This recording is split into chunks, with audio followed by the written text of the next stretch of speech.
Warning: Full stories up have no way to. Any and all names mentioned are likely fake. At Campfire Moto Stories are not journal, not be considered. If you're offended by anything said or shown in this episode, we don't care, but we encourage you to voice your opinion. Laugh at the fact that this program contains full language, and I recommend no one to watch or listen. The views and opinions expressed in the program are those of the speaker and not necessarily reflect the views of the sponsor, any advertisers, or sponsors' affiliates, employees, or partners. Live. It's Campfire Moto. Welcome to Campfire. I'm Anthony.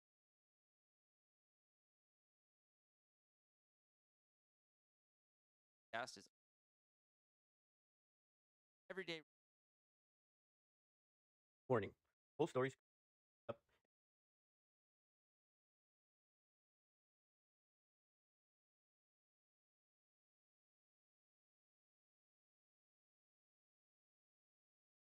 Warning: Full stories up have no way to. Any and all names mentioned are likely fake. At Campfire Moto Stories are not journal, not be considered.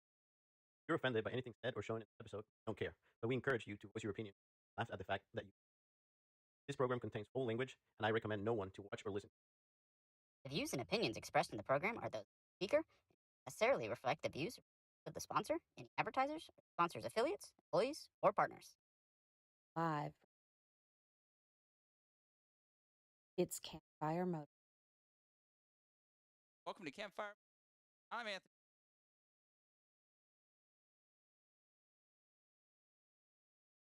Cast is everyday. Ride, funny miss. Have some fantastic guests in this. Plus, have exciting tech tip. Spotlight is stolen.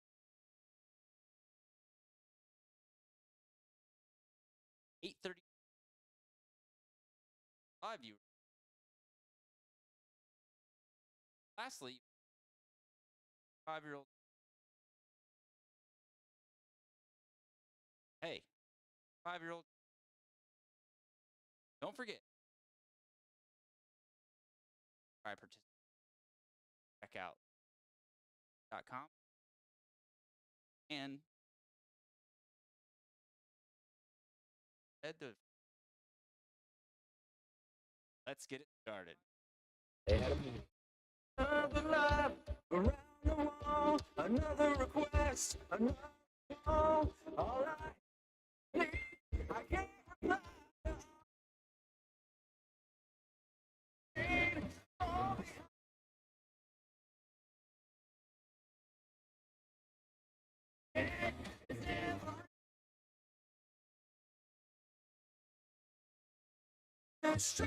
My boy Cooper Webb sitting in on the 250. Did y'all see that? You didn't see it? Damn, what's the chance Thomas got to go out? Yeah, we're live. Old Mike Crane talking over the fucking song. My boy Cooper Webb, he's fucking coming. He's racing 250s. You got that Welcome right. to the show. We got why don't you guys introduce yourselves? Coleman, go ahead. I'm Coleman Owens. You barely can hear him because we've got some fucking studio issues already. The fucking microphone quit working on before we even started. So, But I'm loud enough. You can hear me. oh yeah. Actually, I'm pretty sure. Could you guys hear him through the speakers with him talking? I hear that big mouth. That's about it. Yeah. We got Mike Crane with us, a legend around the Atlanta area, and then Tyler Yeah, Tyler Setzer. Stetzer? Yeah, Yeah. Fucking weird ass name. With the Kinda T, funny. Stetson, This right? dude grew up on the street we're on. Yeah, I know. Yeah. We were That's at freaking Jimmy's wild. wedding. I saw the Stetson on there. I was like, what in the hell is that? It's Setzer.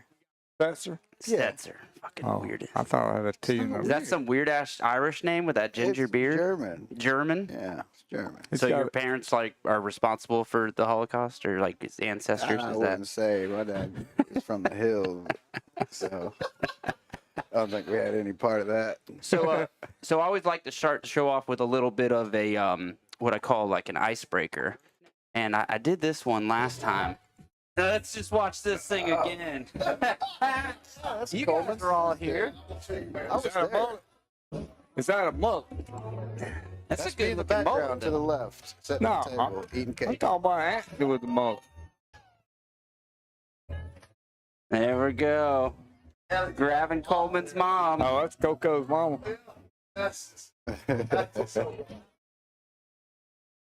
Do you guys even remember me doing this? Did you? I know. Yeah. Was that at James' wedding? No, that's at Coleman's wedding. Oh, that's Coleman's Coleman's wedding. wedding. Okay.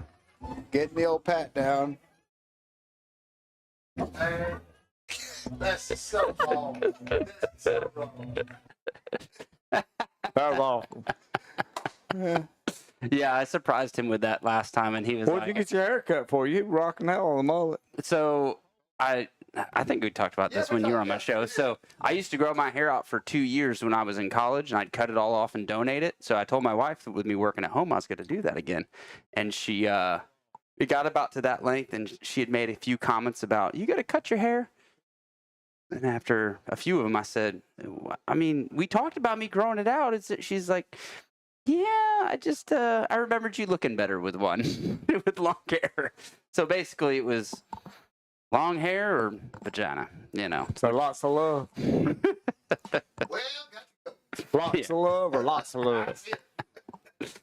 So yeah, that's a little intro I like She to do was to get a in there. lot younger when she thought it looked good. Yeah, well, I was a lot younger when she thought it looked good too. So, all right, so Mike's a well-known motocrosser in the area. Tyler and Coleman, they're more of our woods goons, but they've done some epic adventures across the country and good rides together. So I thought this would be a good bunch to have in. So Tyler texted me something about a 2-pump chump story. Why don't We're not going to go over that one on this. Well, no, we're not going to go over that one. So either. he sent me that in a message, and I'm like, okay, is this a motorcycle related story, or is this No. something else? And he's like, I'll tell you on the show, and now he's backing up. No, So- I meant we would pregame before the show on that one to see if you wanted to take that one. But I'm pretty sure you might not want to take that road on. Does it violate the rules that I I'll had? tell you, trust me, man. If he say don't talk about it, oh shit. Hell, I don't even know. I didn't even hear about it. And I was on the ride, wasn't I? It's partially moto related, but not 100%. We'll put it like that. So it's not. Are you saying we should come back to this? I mean, if there's somebody's talking about a 2-pump chump kind of situation, That's what I typically there's some Yeah. pumping, and then oh god, and then you're a chump. I mean, he got it in, and that's about it. And the next one, Yeah. Is that what it has to do with, or no? No. It wasn't the ride I was on then. Are you saying that you might have been on this 2-pump chump ride? I have no clue. I don't remember nothing. And it's even Shit. It's All way right, over all my right, head. I missed it if I was on the ride. I guess we're going on then. I mean, I don't know. Fucking checking it out on the first trip. Oh, this was a Daytona? Mm-mm. No. Different trip? Oh, this was an Alabama trip. No. oh, No. freaking! I know what you're talking to send me. I know what you're talking about. Coleman just caught up. It's just I had Phil McCoy. Oh, the Hatfield McCoy trip. So I never went on the All Hatfield right, McCoy. So I'm we like, gotta know I now. know exactly. I knew it was like So over my Coleman can head. I'm agree. like, We what? might want to go on past that one. Do we go past it? It was pre-wife, before I dated and everything. It was hysterical. Yeah. Oh, so wait, Coleman's the culprit. Well, that's why I wanted to pregame before the show To to make ask sure he was permission. okay. It To just make dawned on me sure- to do something. I didn't want to put a spotlight on my buddy here and be like, "Hey, buddy, I welcome mean- to the show." I know that his wife's Strap gonna up. probably listen to this at some point. However, he's like 70 years old. They just got married like a year ago. The man's lived a life, you know? Let's roll on to the next subject. We'll come back to this in a little All while. right. Well, maybe we're gonna take a little break and play a video so we can have a little potty break or whatever. Because you old fuckers, your bladder's small, so I know you're gonna need a little break and whatever. So we'll come back to that, I guess. But the all right. So Sorry, I still have this cough from a while ago. But I was going to mention the first time that Tyler and I got to meet was at your wedding. Is it So that's Coleman why I wedding? wanted to bring that up. Like we got plenty of like mutual friends and seen pictures of each other or said hey to, like as we're talking to the friends at like sorts races and that kind of shit, but nothing ever where we actually got to sit down and bullshit with each other. So yeah, it's kind of funny how it all full circled. Find out that he grew up, right down the road from here. Yeah. And also, man owns a local transmission shop in Ackworth, and he's actually rebuilding my dad's transmission right now. Yep. So if you guys need any transmission work, you're in the North Georgia area, Get the plug. that's the motherfucker right there. Castle Transmission. Castle transmission. I'm really glad you didn't decide to go with your last name transmission because you'd have gone out of business. Yeah, I would have put myself out of business telling people that's not my name. So people are like, "Hey, Mr. Castle," when they come in, kind of thing. Some people are. A lot of the older folks that are native Ackworthians. They knew Ernie Castle, who opened up the shop, and they come in. Oh, I knew Ernie, and they want to talk. For So you hours. took over when he retired. No, Bought his business. Ernie got sick and passed away in 2011. He sold the business to another guy, and then he had it for a while. He couldn't get any help, and yada yada yada. So I ended up buying it from him. Cool. And but I knew Ernie, and I've known everybody the whole time. But yeah, a lot of the more of the foreign customer base comes in. Oh, Mr. Castle. You respond back to him like, "Welcome to the transmission market." No, I just go with it. No, he's in the juice. No, he's in the transmission They're juice. like, Mr. Castle. I'm like, yeah, how's it going? That's me. That's great. Let's see. Old Coleman, he was on before, so we get to talk when we meet. But Mike, I don't think we ever even kind of officially like, hey, this is Mike Crane. Like, me being around Jim and your son-in-law so much. Yeah, well, I knew you from, I think you met Drake Henderson somewhere at a restaurant. Yeah. You got talking with the monster hat. Yeah, that's funny. And Art told me about you, and then, shit. And I think I probably was Doug just Stonecker asked me about that's how Coleman and I met. Yeah. Yeah. And then I met you at, I think it was a Hill Farm. You were down there parked by Doug. Is Hill Farm a Sorks race? Like the name of a Sorks race? Yes. Long time ago. Which city was that in? Sparta. Okay. Yeah. And you were behind a truck, and I introduced myself. I'd heard about you through Drake and them. And then Stonecker, he asked me if I knew. He said, Drake tells me about him, but I don't really know him. Yeah. No, that was pretty funny. I met. Drake, told you right before the show that I ran into Art right at the street at a tire shop the other day.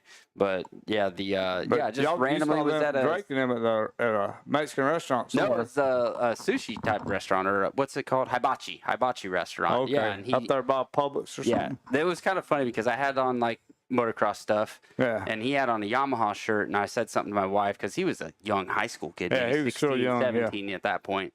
And I was like, oh, he's probably like, a monster rider or whatever. And then he asked me who I was, and I told him, and he kind of was like, oh, yeah, I know of you kind of thing. So, yeah, it's funny how you end up kind of meeting people like that. He was telling me about you, and I was like, no, I don't know him. And then Doug told me about you, and I said, well, I've heard about him, but I don't really know him. And then I met you down there. And then I guess every time I see you now, fuck, what was I thinking? What were these assholes doing? Every time I see you, I remember you. Well, it's like Setzer. I ran into him at Highland Park. I was gonna say, how'd you guys all kind of meet? And then Coleman, I met him through C-Dub. We were riding the C-Dub, and we went and ate Mexican. Yep. And then so I started knowing Knucklehead, and then they were buddies. And I rode with him a couple of times. I just knew him as Tyler. I didn't know the damn last name. I just knew Tyler. I remember riding with you the first time. I was like, oh.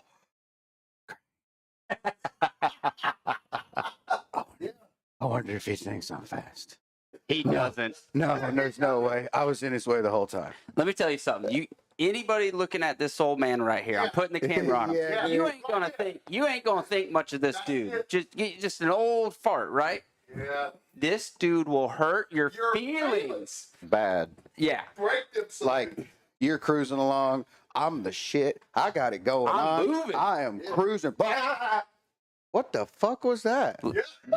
Just like a dust That trail. was Crane. Yeah. Yeah. I'm like shit. Yeah. My arms are cramping and shit. You. I could have been a little better. All you hear is exhaust and brake. Gone.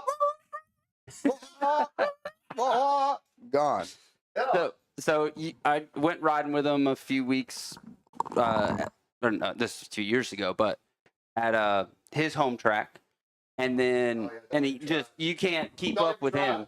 I feel like fucking what's that kid's name? He was at the track at WMMX. I was riding Sunday.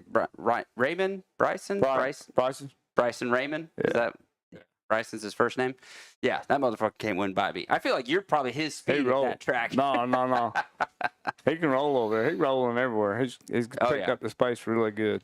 I was at Spring Creek actually when he made his first national. And I just happened to look and I was like, I know that name, Georgia. Oh shit, yeah, I know him. I knew his dad a long time ago. I grew up, Spring Creek the year 2 years ago, 22.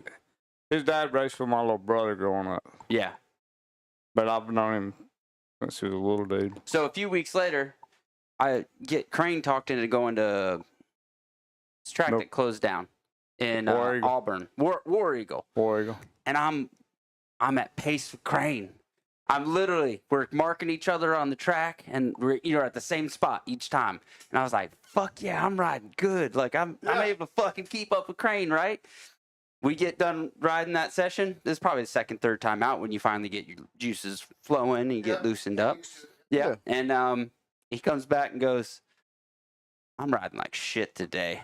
I can't believe how much I'm riding like shit today. And I'm just like, this motherfucker. I'm so... That's exactly what he now, do you think that because I was actually keeping his pace that then he felt like he was riding like shit? Or he just was riding like shit? I wasn't paying any attention. That's even worse. I wasn't even paying I just ride. I didn't even realize it. I didn't know you were on the track. Because we met somewhere, so we rode together. So we're driving back the whole way. And he's just like, I can't believe how much I'm riding like shit. And I'm just like, motherfucker, I'm fucking punching old man. We met in old man in Fairburn, didn't we? Yeah. I think it was Fairburn. It was at where it used to be the mall. Union City. Yeah. And we did. I remember that now. I forgot about that. We did meet drive down. Oh, that's kind of just south of 85 and 285. We met at the Quick Trip, didn't we? Yeah, that sounds about right. Left my truck there. You just told me, or I was like, all right, he's coming from here. I'm coming from here at work because I was working down in Jonesboro at that time. It was like, this is a good middle spot, and then we'll ride from there. That was a weekday ride, wasn't it?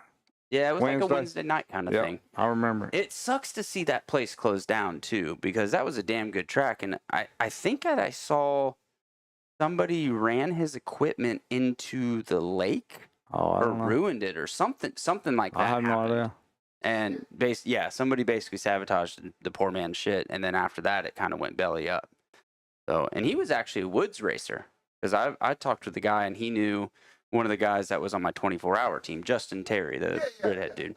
Yeah, he was a buddy of his. So, but yeah, also to talk about how much of a legend that we got in here. So, Mike, I did a little research. I want to know this true. Uh-oh. Gatorback Cycle Park, March 4th, 1984. Were you there? Oh, yeah. What place did you get? I think 6, but I could be wrong. 6th place, yeah. Which I thought I got top 5, but I ended up 6. I think, did I have 2 7s? I just have the overall. So I don't have the individual I thought I got a scores. 5th overall, and my sponsor told me if I get top 5, I keep all the money. And I thought, you didn't. Oh, man, I got top 5. It was, I got 6. Yeah. No, I'm surprised. I mean, that's a year and a half before I was born. So I'm surprised you remember that. I'm just testing your memory. All right. So some things you don't forget. So yeah, anybody kind of listen to this, I kind of want you to think about that. Now, that was a high point for me. This is This is mid 80s, of course, but that's like having a top 6 placing finisher in the 250 class today. Yep. In studio, just to give you guys a little reference. Just a regular old guy that likes to ride motorcycles. Yeah. Now he's just a that ain't decrepit changed old any. man. Damn sure ain't. No. No. Red Bud, July 1st, 84. No, first 84 Red Bud.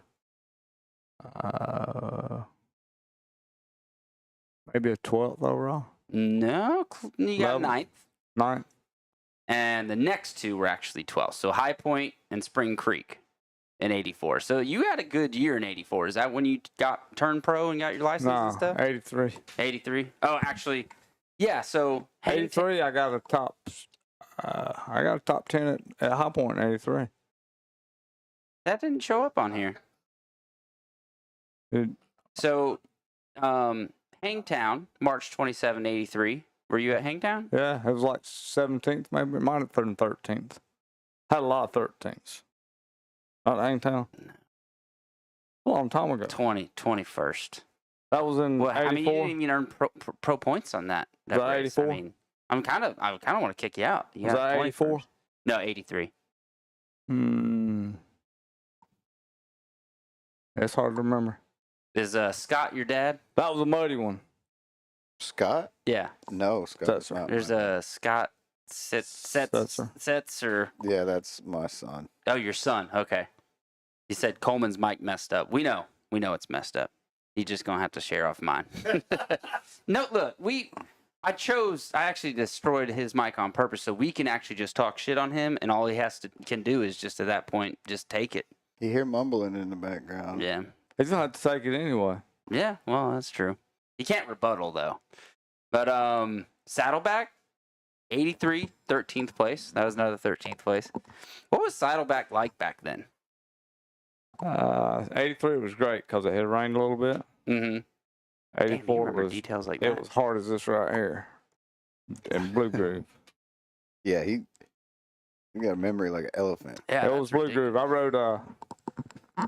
I rode the Florida Series with I can't remember the Dunlop tire back then, but it was basically a sand tire. Mm-hmm. And we got to California early, and we went to Saddleback practice. Tore every knob off on a 30-minute motor. I swear it looked like a road racer slick with side knobs on it. And some of the side knobs were gone. It was just like that floor right there with powder on it. So it sounded like you needed a slick anyways for that kind of You track. So needed it was just trying to give you I a good think it was old a flick. Bridgestone M23, or it was a 22 and a 23. I don't remember which one's front and rear. Mm-hmm. But that's what everybody ran out there. They worked good on hardback. What's on that thing? I think they're like knockoff. No, the front one's a Dunlop. This is a Volcanduro. Oh, these were Bridgestones that worked good out there. Yeah, this is a. That's kind of the trend pattern you would go right there. More, Yeah. For a Blue Groove, if you want more knobbies. That's a Taiwan tire. Yeah. Shit, that's what came on That's the an thing when we IRC. got it. I IRC. can see the is it? IRC Yeah, on it's it. an IRC. I see it. IRC. The front is a Dunlop though. That almost looks like the type of tire that would be ran more on hard pack type stuff, or no, Mike? I don't remember them running Dunlops. Everybody ran Bridgestones out there back in the early 80s. What was like one of your most favorable memories kind of from that era? Shit, every weekend was a great memory. There wasn't too many bad memories. I didn't crash too much back then. Oh yeah. I was still young, and I could wad it up and get back up and just keep trucking. You know what I mean? Yeah. I could wad it up and look like I was dead and get back up and just, if the bike wasn't meant too bad, I could just keep going. Now, it's I mean, like, at some point we were all that way. We were all made of rubber, and then old age catches up. yeah, now if I follow it, I get up and keep going, but the next morning, try to get up and go to work is what sucks. I was gonna ask you if you ever get sore because you'll fucking ride your damn touring bike to a Sorks race, win the damn overall in the AA class, and ride your touring. I ain't never done that, but I've finished top 10 in right at home. Now, I tell you one of the best ones was he showed up, rode to the race, if I'm not mistaken. That was Ridge Run, where we're going to go this weekend. And you showed up there, you had a flat tire on your bike. Was that right? I'm a street bike. Yeah, not on a street bike, but you had a flat tire on the dirt bike, your bike that you was going to ride. And you rode that, what was that? That 600 or that It's 570. The 570. Bobby But had it attacking the thing. I had been I had crashed a radiator and then I didn't realize it was leaking. Yes. And Bobby says, "No, if you ride it, Yeah, you're it's gonna be burn it. bad." So He said, "You can have my dual sport." That's it. He said, "I got 350 That's it. dual sport," and I said, "It's got stock bibs in it. Yeah. I mean stock tubes." I said, "No, I ain't riding that." And And that's he goes, "Well, my 570's got tubeless."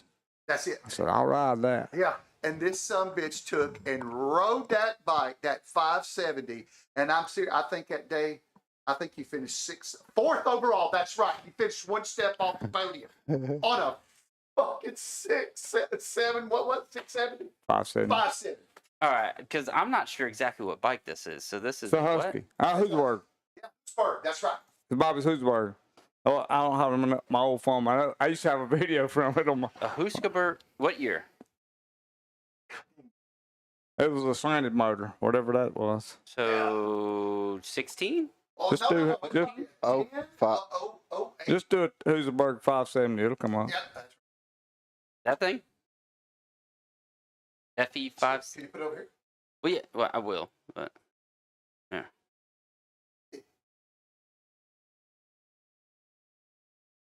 It was up at Bobby's shop, ain't it? He sold it. No, he got rid of that. Yeah, that thing on the far right is that same bike. that's it. That's it. It wasn't that bike, but it was the same bike. Yeah. Well, I'm expecting some big fucking thing. That's not too Still. bad. 570. Oh, that's for a Peter handful. Woods. It was awesome. Oh, fourth place is pretty damn impressive on anything, Yeah. but on a bike where Overall. you're like, Fourth Okay, place race it. overall. But it was fourth it was set up for Bobby. Yeah. And that was up there. Oh, bench run. now he's got what, 100 pounds on you? I don't know. Yeah. A good 50. 250, 255, 245. Got 80 pounds on me. Yeah. But Sorry, I was so far off. it saying was 100. awesome. It Well, was the boss awesome. is watching now. Oh yeah. But the suspension on it, he had some, whatever the suspension was, dude, you know how rocky it is? hmm I didn't even look for rocks. I just pinned it. it was going over everything. I ain't kidding. I could hit anything. It was just soaking it up. Yeah. And it had that big motor and it was heavy. It was planted. I was just pinning it. It's like riding an XR 100 through the woods with a big motor on it, huh? Ah, XR 600 maybe. Yeah. It was soaking everything up. I mean, you know how gnarly those rocks Yeah. are, and they're moving. I was just pinning it, staying right on top of them and flowing. I had a horn on it. I blew the horn at everybody. remember that shit because that's why I brought it up. I was like, I came up on Caleb Franklin, and I was blowing the horn, and he turned around and looked at me, and he actually moved over. I swear to God. I blew the horn till it quit working. Well, to everybody that came up on it, I just tooted the horn at him They quit working. till it quit working. that's funny. That's great shit.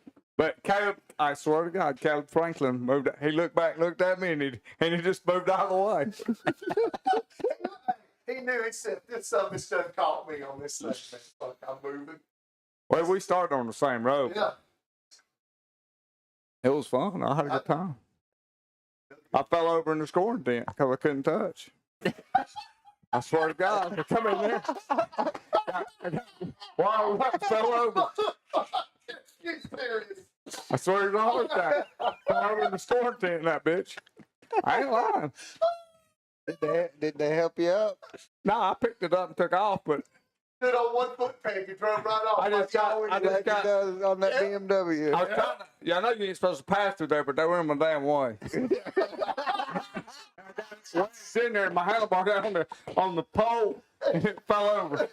But they wouldn't get out of the way. My horn wouldn't blow no more. They were lappers. I swear they were lappers. But they wouldn't get out of the way. I caught that pole and it got me off balance. I fell over slow motion. Holy shit. Yeah, that's Oh, good. That's so- a good story. So you were passing through the scoring tent, When you're not supposed but you're to. not supposed to. But the some bitches wouldn't get out of They your wouldn't way, get out of the way. and your horn wouldn't I work. didn't go too slow. Hey, All right, hey, they were going too slow through the scoring team. I'm like, really? Come on. They were stopping.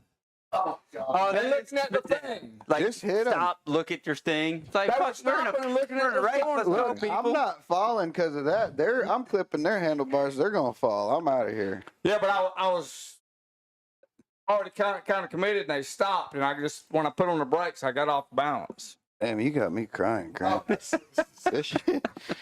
But hey, be honest. How many times has there been a fucking just a train, going into scoring, and you just go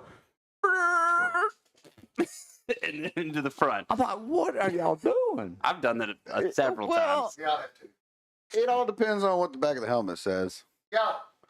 Fuck that.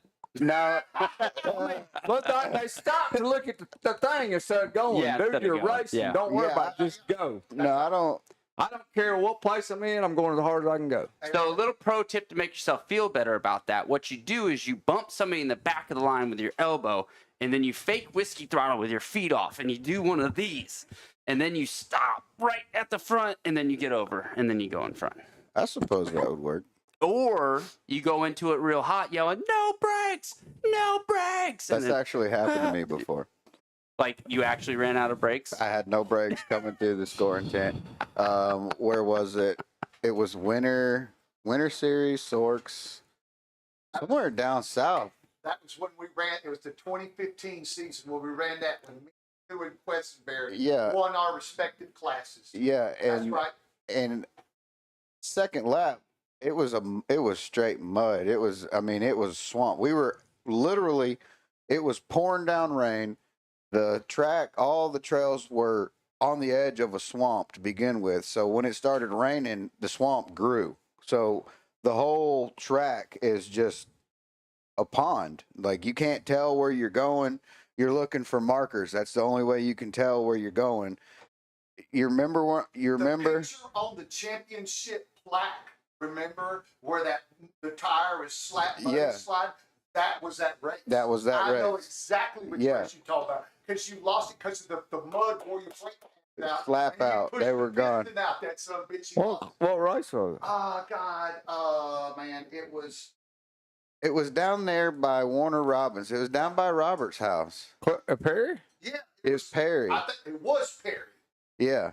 It was Perry over there by the fairgrounds, whatever. Yeah. And it was a swamp out there. That's exactly right. Remember that it was. We went back there in the woods, and I swear when we got there, and remember it was like 50 lanes back there. And it was all rooted out. It was all rooted out. Oh. And then it rained and it I was was He at was in that one. Stallbacker and them, dude. I swear he was there. That was They the were- one that fucking Jim got stuck in that pile and took his helmet off and threw up, and everybody's getting caught in the barbed wire, right? No, that was a different one that we had. 'Cause that- Well, this- I remember at the end of this one. What city? it was Perry. It No, I'm we- thinking of a different one. We come out of the woods, and you know how when you come out of the woods, you usually do the zigzag thing. Mm-hmm. Well, rear brakes, I had them the whole time. Come out of the woods, coming in hot, and there's like a dozen people on the side of the trail, like, go that way, Mhm. and I look in front of me, and there's just this big nasty mud hole, and people are piled all up in it, and I go to hit my brakes, and there's no brakes, and I'm coming in hot, so it's like split second, and I just gun it, turn the bike sideways, and deflect off of somebody's back tire with my back wheel, and like shoot off up into the woods, come back around, and I'm get back on the track, try to calm it down, and it's just front brakes, all I can do, and all I can say is I was right there at the time tent. I rolled through there with no brakes. That was only my second lap, and the track conditions were that bad. We just took it to the truck. It was bad, and I went out there, and Robert finished it. He had no brakes as well coming through the I finish lost my line. brakes too. Yeah, you quit the race too, didn't No, you? I actually finished that race.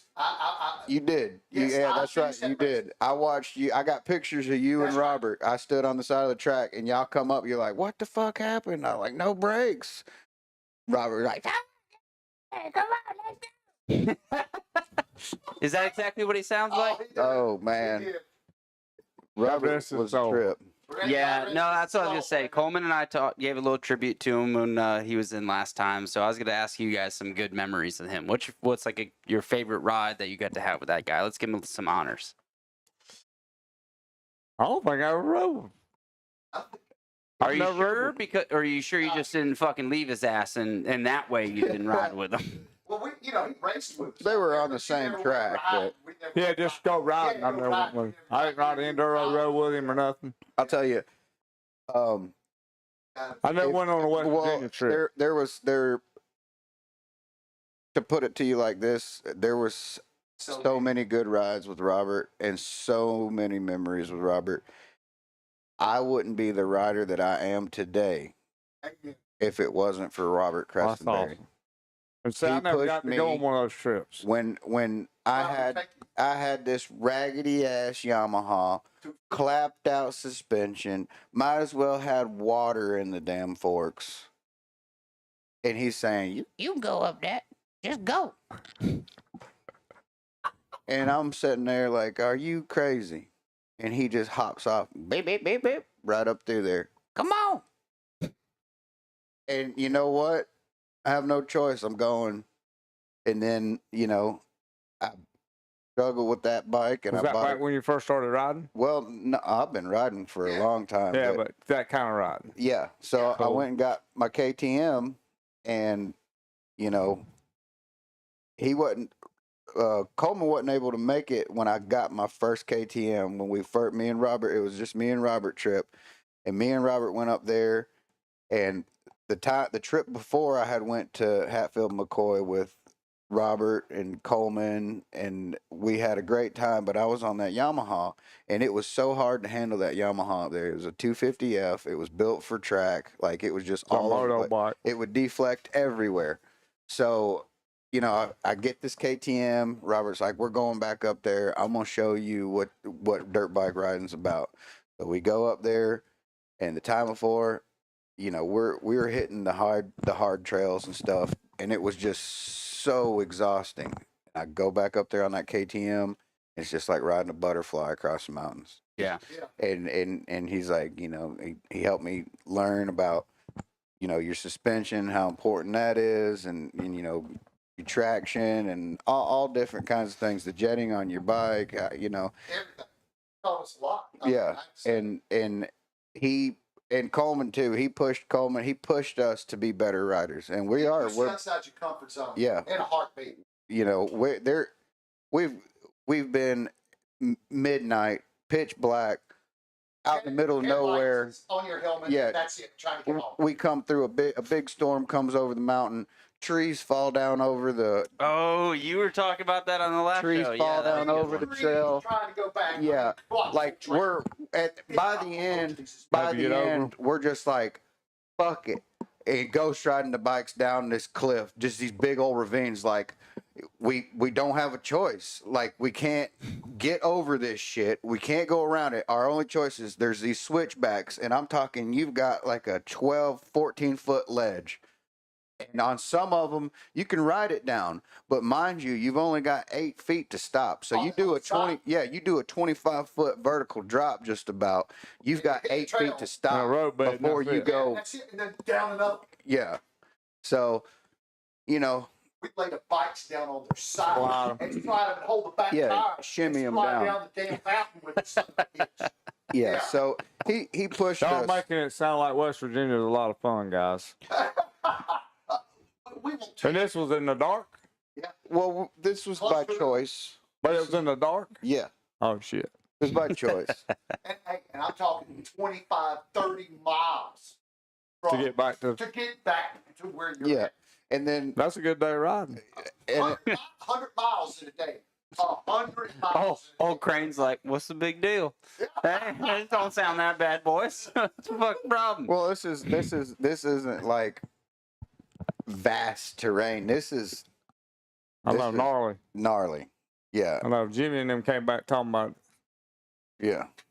Took the pig up there. Thought he was gonna ride his pig through there. Yeah, and I watched it go about 10 feet in the air and come right back down at him.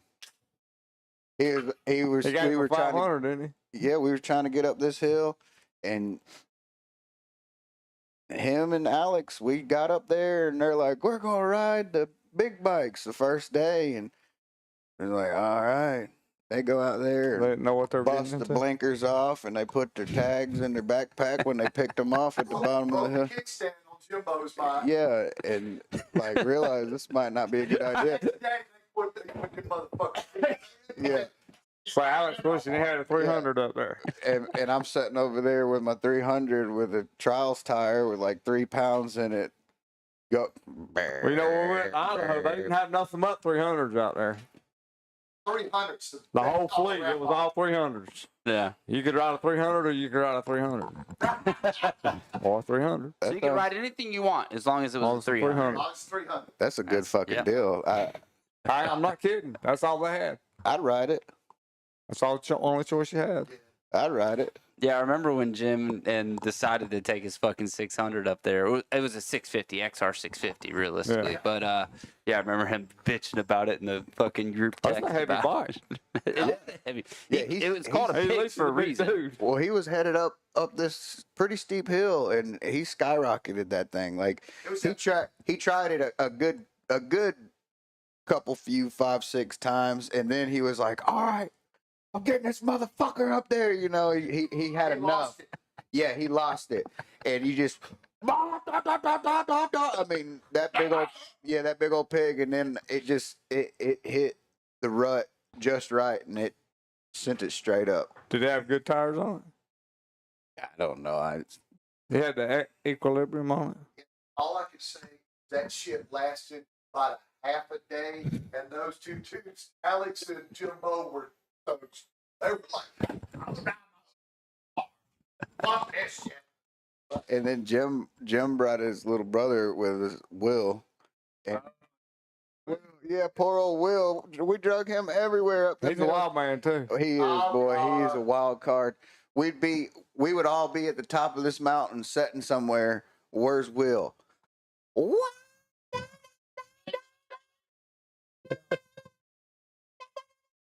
I mean, for a good minute and a half straight trying to get up this hill. He'd just get off the bike and you know, he's tall. He's real tall. Yeah. So he just stand up on the bike and just hold it wide open and walk it. Come blow it up. And Jim's like, yep, here he comes. We're like, me and Coleman are like, can he ride this kind of stuff? And Jim's like, yeah, he'll be all right. Yes, he doesn't ride that often. Bear did y'all. Yeah, That's exactly what happened. And I mean, He'll like, learn. we're in like some nasty stuff, like going through there, like busting frame on rocks and stuff coming through, and we all get up, you know, we're all smoking the bikes out and pushing them up, and they're all overheating, and we, you know, having to stop and take breaks. And, Trail 150. yeah, when Will's down at the bottom of the hill waiting on everybody to get out of the way. That All right. Buffalo Man. Or a YZ250. Oh, YZ250. Without a flywheel weight. I don't know. Shit, thing probably had stock pipes, fucking packing. I just did the fork seals and rebuilt the forks like the day before we left. 250 at the shop over there where they work. He came around through there and wadded that bitch up in the gravel lot. He had shorts on. I felt bad for him. So we're all setting up. You know, we've gotten past the big boulders and everything, and there's like a good spot where you can set 4 or 5 bikes off to the side of the trail. And everybody's up there, and Will's still at the bottom of the hill. And we're like, all right, Will, you know, come on. He was waiting on everybody to get out of his way. And I'll be damned if he didn't crank that thing up. He held that thing wide open. He got up that shit faster than any of us. Yeah. He held that shit wide ass open and just stood up. And I mean, like, this is like, there's big rock crevices, big boulders you got to hop up and over and stuff. He just stood up and just walked the bike all the way up. He like literally ran the bike. Well, the dude's like 6'13", so Yeah. that. So, but yeah, it was Will's wild, man. And didn't bend a real rotor or nothing. No. Probably didn't have a. I was gonna say he probably didn't even have a fucking protector put on it or No, anything. didn't have no. This bike didn't have no bark busters. No shark nothing. fin, no nothing. We actually, on those rides, carry a adjustable wrench. To you bend square your rotor, you can take it, straighten it out enough, just To ride back. Yeah. Yeah. to Get back. I did that. I had to do that to the front in Colorado. Well, it was hitting, and I'd have to pump it. That's long time. Yeah. I'm gonna do a tech tip on that because I've got a good little trick. So what if you got a Sharpie, you'll want to take and spin the wheel until it starts to catch, and you put a mark. And you spin it the other way until it starts to catch, and you put a mark. And what you do is you grab you a wrench, like you were saying, crescent wrench. You find the middle of those two marks, and you just go the opposite way of what. If it's bent this way, you go that way. If it's bent this way, you go that way, kind of thing. So that's a good little trick. Christian. It might be a worse last name than his. Yeah, he ate shit at the same race I blew my knee out. Like I helped him and fucking straighten it out, and he was good to race the rest of the thing. So yeah, two marks, go right in the center, you go the opposite way. And what you have to do, because like you know with a brake lever, if you bend a brake lever, you can't go past a certain point because that bitch is going to just snap off. So but with a brake rotor, because of how flimsy it is and it's got kind of some memory, you got to go way past it until you get that mark. And then, you just spin it again and that shit's perfect. So good little trick for you guys to figure out there. Tech tip of the day brought to you by Anthony Bennett. Frank did? Brittany. Oh, Brittany. Or in Orlando. Oh, geez. Speaking of Brittany, you do realize that James and RJ, the only reason they married your daughters, well, I'm sure there's other reasons too. We won't get into those reasons. But the main reason they married them is to get your genes mixed in with their genes to get hopefully like a badass racer. We have told them that, and they haven't confirmed or denied it, but I'm just saying. It all started with they needed to learn how to turn. I asked him to teach me how to turn. He won't teach me how to turn. Yeah. I just need to know how to turn. From Mike. Yeah, teach me how to turn, Mike. I don't know how to turn. Got practice. I'm scared. Make your turn track and practice. I need one too. Quit being a pussy. Get out. Do some. I need to turn track to practice on. Like, how is he so fast? He knows how to turn. I think his fucks to give are just so low. I don't know. I can't figure it out. We came back from our trip, and I go to scrub, and I'm rusty. We went to Canada. Nova Scotia, Canada. Yeah. Oh, Canada. I had rode dirt bike a couple of weeks, and I was feeling scrubby. I mean, just terrible. I go riding, and I'm trying to, get dialed in. Who do you think shows up? Russell Bobbitt. Oh, shit. Smooth as silk. I wish I could have just rode behind him. I tried to stay with him, too, and ended up stalling my bike and get behind. I couldn't see him no more. Smooth as silk. Just riding a 450. He usually rides a two-stroke. He was on 450. He rode good. Smooth as silk, though. That was Russell Bobbitt? Hmm? He got, Jim, I think, didn't he do the Costa Rica ride? He got like a deal or something because of that. It's got something to do with that, I think it was routes? like Bobbitt's dad. Gnarly routes. Yeah. He's got something to do with gnarly routes. I've always wanted to do one of those rides over there. Well, fuck. I mean, YOLO. That's very late on. Him and a couple guys said it was good. Yep. They said it was real good. Yeah. We're gonna get into some of those things, but I'm getting some requests in here to ask Mike about being in motocross action. Oh. Yeah. So I was at Rick Lindell's house last night, and my kid. Really? I had a super proud dad moment. I literally said to my kid, I said, "Hey, do you want to go ride the pump track at the dog park up the road, the little asphalt pump track, ride his new KTM little electric dirt bike?" No. I was like, "Do you want to go ride the trails with me? Go ride the jump lines?" He's like, "No." So we're heading to Chick-fil-A, and I wish he'd have told me beforehand, but he's like, "Dad, you remember that track we rode with I drove my RC car, and he had Frankie was out there running with us?" I was like, "Rick Lindell's house? Rick and Jaron?" He's like, "Yeah, can we go ride their place?" So my kid actually asked me to go ride his dirt bike yesterday. And I was like, "Fuck yeah, we're going, bro." So super proud down there. Yeah, shit's in the truck. Let's go. Yeah. Busted a Yui from Chick-fil-A. I know you're hungry. Hold on. But no, we went down. We were riding, and I told him that you're coming in the studio today, and he's like, "Ask him if he remembers being in motocross action." Apparently, they featured the top 10 people in like the series or whatever. So he was just talking about like how awesome it was to have, because Rick's a damn good rider himself and well established. So how's he doing? He doing good? yeah, 'Cause he got walked up over at what's his name's place. well, It was up at it was a track in Dalton. I can't remember the name of it, but it was like Frankie was a member there too. Swamp Creek. Swamp Creek. Yep, Swamp Creek was the name of that. That was a good track. Well, he got jacked up pretty good. I've seen him since then, but he was just watching. He was over there with his son, maybe his grandsons. I think his grandsons. Yeah, they would have been there. They were riding at one is just across the Alabama line. Oh, that was Amp? No, the other one. No. One is just down from Amp. Synergy? Oh. Big Springs? Big Springs. There we go. Okay. That's the last time I saw him. We'll get there eventually. We'll get it. Yeah. No, he was there and he looked good, but he wasn't riding. I was kind of just. He has a hard time walking. In fact, he when I was talking with him yesterday, because I brought my e-bike, and he just rides that thing around and he freaking loves it. I got a funny ass story about that. So 3 weeks or so ago, I went down there. Jaron, I know Jaron's watching this, so he's gonna fucking die laughing. Jaron's still doing good. He's doing good, but he hasn't been riding. His wife told him no more riding. He did a show with me. I think it was right after Coleman's show. But he was kind of banned from riding because he keeps doing stupid shit, right? So I bring my e-bike so I can follow my kids. So they're riding around. Jaron gets on it to give it a try, and he even asked me, he goes, "Hey man, have you done any wheelies with this?" And I said, "Yeah, I don't like. It's weird being the e-bike because it just kind of takes off." I was like, "I don't like doing them." I was like, "Regular mountain bike, I could do them, but I don't like doing them on this." I shit you not. 3 minutes later, I hear and then metal crashing, and I look over. I'm like, I just see him.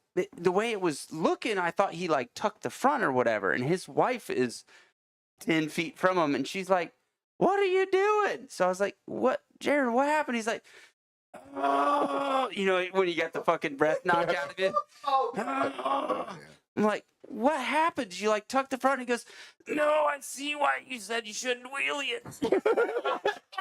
Like, you fucking dumbass. I told you not to wheelie it. It's fucking weird. And I just got over a broke arm, and Frank Mann had one. And he goes, "You can ride it around." And we were at a sprint indoor. I just went over to watch. And he says, "You can ride it around." So I go out there, and I'm riding the trail, and every time I'd hit it, it would like lunge. I was like, "Damn, I'm going to get hurt on this thing."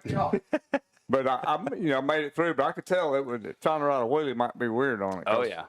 You have to kind of know, because it basically takes what you put into it and amplifies it. So what you're expecting you need to pop it up, it's like fuck triple. Yeah. I learned that riding the last time with you. I didn't try to ride wheelies, but I did just ride it on trail on single track, and it was like, it takes some getting used to. I've got one, and I've learned that you can ride a wheelie on it if you have it in a higher gear, like if you're like in 6th or 7th gear. Yep.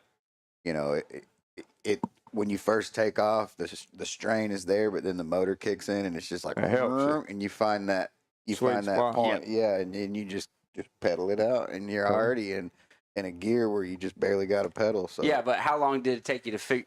And you probably didn't just and hit it up. You probably started out gradual. Yeah. No, his dumbass fucking. Yeah, it took me a minute to figure it out, but it's pretty fun taking off, and you can cruise with the front tire off the ground. Yeah, for a good minute. But yeah, so Rick brought up the motocross action thing. So you remember being in it at all, or what? I just don't remember what year. It was probably 83, 84. Yeah, it was probably about right. But he was just saying how cool that was to have like a local I went down to the Kroger by Eisenacher. Used to work there, but behind our house, and I opened it up. I'm like, holy shit! Yeah. And he also said, I had it, but I don't have it anymore. I don't know where. Somebody needs to get this man a copy of that magazine. Yeah, 1984 Motocross Action Magazine. Make it happen, people. Yeah, Mike Crane. Look, the one that only. If you find it somehow, even a paper copy that we can print, I'll give you 50 entries into the YZ250 giveaway. How about that? How about that? Yeah. There you go. I'm gonna get it. I'm gonna get 2 copies. I'm gonna get you a signed one, and then I'm gonna throw it away. And Because fuck this guy for fucking making me feel like shit so many fucking times. It's all right. All right, so the other thing that he said to bring up, he said, man, I didn't tell Mike about this for years. He said, but when you used to wear glasses while racing? Yeah. Yeah, so he said. I mean, I had some Coke bottles over that. I swear to God. So I he remember told me. my first hair scramble, it was in '76. I had those glasses on, and one of the lens fell out. And I was having to ride with one eye shut for half a race. I swear to God, half of my hair scramble with one eye shut. And I side that was shut, and I kept smacking trees on it. It was bad. But I couldn't see. I was blind. There's a recurring Hey, thing here. the Big E. Motherfucker don't care. Hey, The fucks to give are real low. hey, you know the Big E on the exam chart? Yeah. It'd make a solid block. I swear to Damn God. fly, motherfucker. Solid block. All right. My little brother went and had LASIK in '98, I think. And it worked great. And I was going through a divorce at the time. And I was like, fuck it, I'm going to do it. I went and had LASIK done. And knock on wood, I've been seeing pretty good. Here lately, real small print. I don't see great, especially if the light's not good. But it was the best thing I did. I mean, I've tried racing contacts. When I started wearing contacts, they would get dry and fall out. Oh, yeah. It was terrible. I got eagle eye still, so I'm good. I had LASIK. I got LASIK. Did done. you? Yeah. I got LASIK That's amazing, done isn't it? in 2009. I had it like '98. Yeah, I still see really good. Yeah, it's unbelievable. I could see better when I left the doctor's office. Yeah. I could Totally. almost see unreal, like I had glasses on. Yeah, And they wouldn't let me drive home. I'm like, you gotta be shit. yeah, This is the best I can fucking see in my life. And Yeah. you won't let me fucking yeah, drive home. same here. They're like, yeah, you can't drive. And my wife at the time, like, I had the procedure done, and I go into the room afterwards, and the lady comes in and talks to me, and then Hold on. Wait. So when you saw your wife after the surgery, were you like, God damn, you look like that? No, No? Oh, I would have done that shit for sure. So she walks in and she's like, "Oh my God, can you see? Are you blind? Like, is everything okay?" And I'm like, "What the fuck? Yeah, I can see great, you know." I mean, within minutes. Yeah. Well, apparently when they did the procedure, like, They busted a vein. well, they did Vessel. a lot of them, like Yeah. on both eyes, Oh, really? because they give you like some kind of sedative, like a To deaden- Klonopin or something, deaden you know, everything. make you all stupid. And I go in there, and the lady gives me mine, and then the lady sitting beside me takes hers, and she comes back 30 minutes later, and she's like, "Are y'all ready?" And the lady beside me is like, "Yeah," you know, all loopy. And I'm And like, he's like, I'm yeah, sit- can I have 5 more? yeah, I'm sitting there and I'm like, if I'm supposed to be like that, I ain't ready. You know, and the lady's like, "Oh, give it another 5 minutes." And in 5 minutes she comes back. She's like, "All right, let's go." And I'm like, nothing has changed. You know, nothing has changed. You know, oh, you'll be fine. You know, well, I'm redheaded and everything, so it takes more for me. You know, everything. What's red hair got to do with it? My pain tolerance and my No, that's blockers. that's something that they've studied about because they've been giving Carmichael and Villapoto a lot of shit for being gingers. What about the new kid? So Drew Adams. Drew Adams. Yeah, probably. Hey, shit. yeah, so Do we start throwing shit at him? See how that thing See how- goes? See I never heard the ginger part. y'all broke my train of thought. You're getting surgery. You're weren't taking feeling drugs. The drugs weren't good Oh enough. yeah, so they take me back in there and they give me this little kitty cat to hold, you know, this little stuffed animal. If you feel uncomfortable, you know, discomfort, you know, just squeeze it, it'll be over soon. I'm like, all right, whatever. They strap my head to this board and they put this thing over me, and I'm like, wow, this is crazy, you know. And then all of a sudden, this thing like sucks my eyeball and does all this crazy stuff. Can And you set it to do any other things? I don't know. I don't know if you'd want that thing doing those things. I don't know. It sounds like a fun time. So, you know, the first one went okay because I didn't know it was coming, but the second one I knew it was coming, and I actually ripped their little stuffed animal in half. And the lady was like, "You weren't joking, were you?" It's like, "No, I wasn't. I felt everything." Did it hurt you? Yes. They cut your eyeballs with lasers. like open it up. yeah, but- and they shave it, and then they flop it back and mend it back with but lasers. I mean, it didn't. You didn't smell that? I could smell it, but it didn't. I smelled it and I felt it. I mean, I could feel it, but it wasn't what I would call. Yeah, but Yeah, they probably backed off. Yeah, with, there was change on that. so anyways, yeah, it busted all the blood vessels in my eyes, so I look like a Halloween Like somebody creature. done Like Yeah. and I looked in the mirror and I was like, holy shit. I thought it was. To me, it was a piece of cake. He already looks like the fucking leprechaun. We're already with that done? Fucking. I was really surprised. It was pretty simple to me. Well, Coleman's right. Back in the 80s, shit was, or 90s, shit was different. They gave you the good stuff. You got 11 years difference there. It should have been better though. That's what I'm saying. It's better, but No, we're going way off fucking Yeah. motorcycle stories here now. Well, But it it helps does me tie ride in because motorcycle. yeah, it does help you ride with it. Oh no, so that's what There we're were talking no about. glasses. So the fucking glasses. So Rick said It was terrible. that every time that he'd hear fucking Mike coming up on him, and he said Mike wasn't dirty, but he was aggressive. So I knew if I It would depends just on who it was. If they wouldn't get out of the damn way, I'll ram your ass. I ain't gonna lie. fucking I'll honk move your that ass horn out of the at you. way. Yeah. So so Rick said for the longest time his trick was to just fucking clutch it and dump it. And he'd hear fucking he'd talk with Mike after the race. Mike would be like, "Man, I just keep fucking getting dirt in my eyes every time I'm out there." So it wasn't until they were done really racing each other in their prime that Rick was. Did Rick tell you? Did Rick ever tell you that if he did, that? I forgot about it. Yeah, Rick said, "I told him. but I Rick told was him always years later." Cool, but there But- was some people that were road hogs bad. I'm not calling any names, but I'll ram the Call shit out of a names. bunch of Come them. on. Nah, they still alive and all. Who was your worst takeout? I feel bad about it, but it wasn't on purpose. He just didn't let off. Our lines came together. What year was it? I don't remember what bike I was riding. Had to be like 83.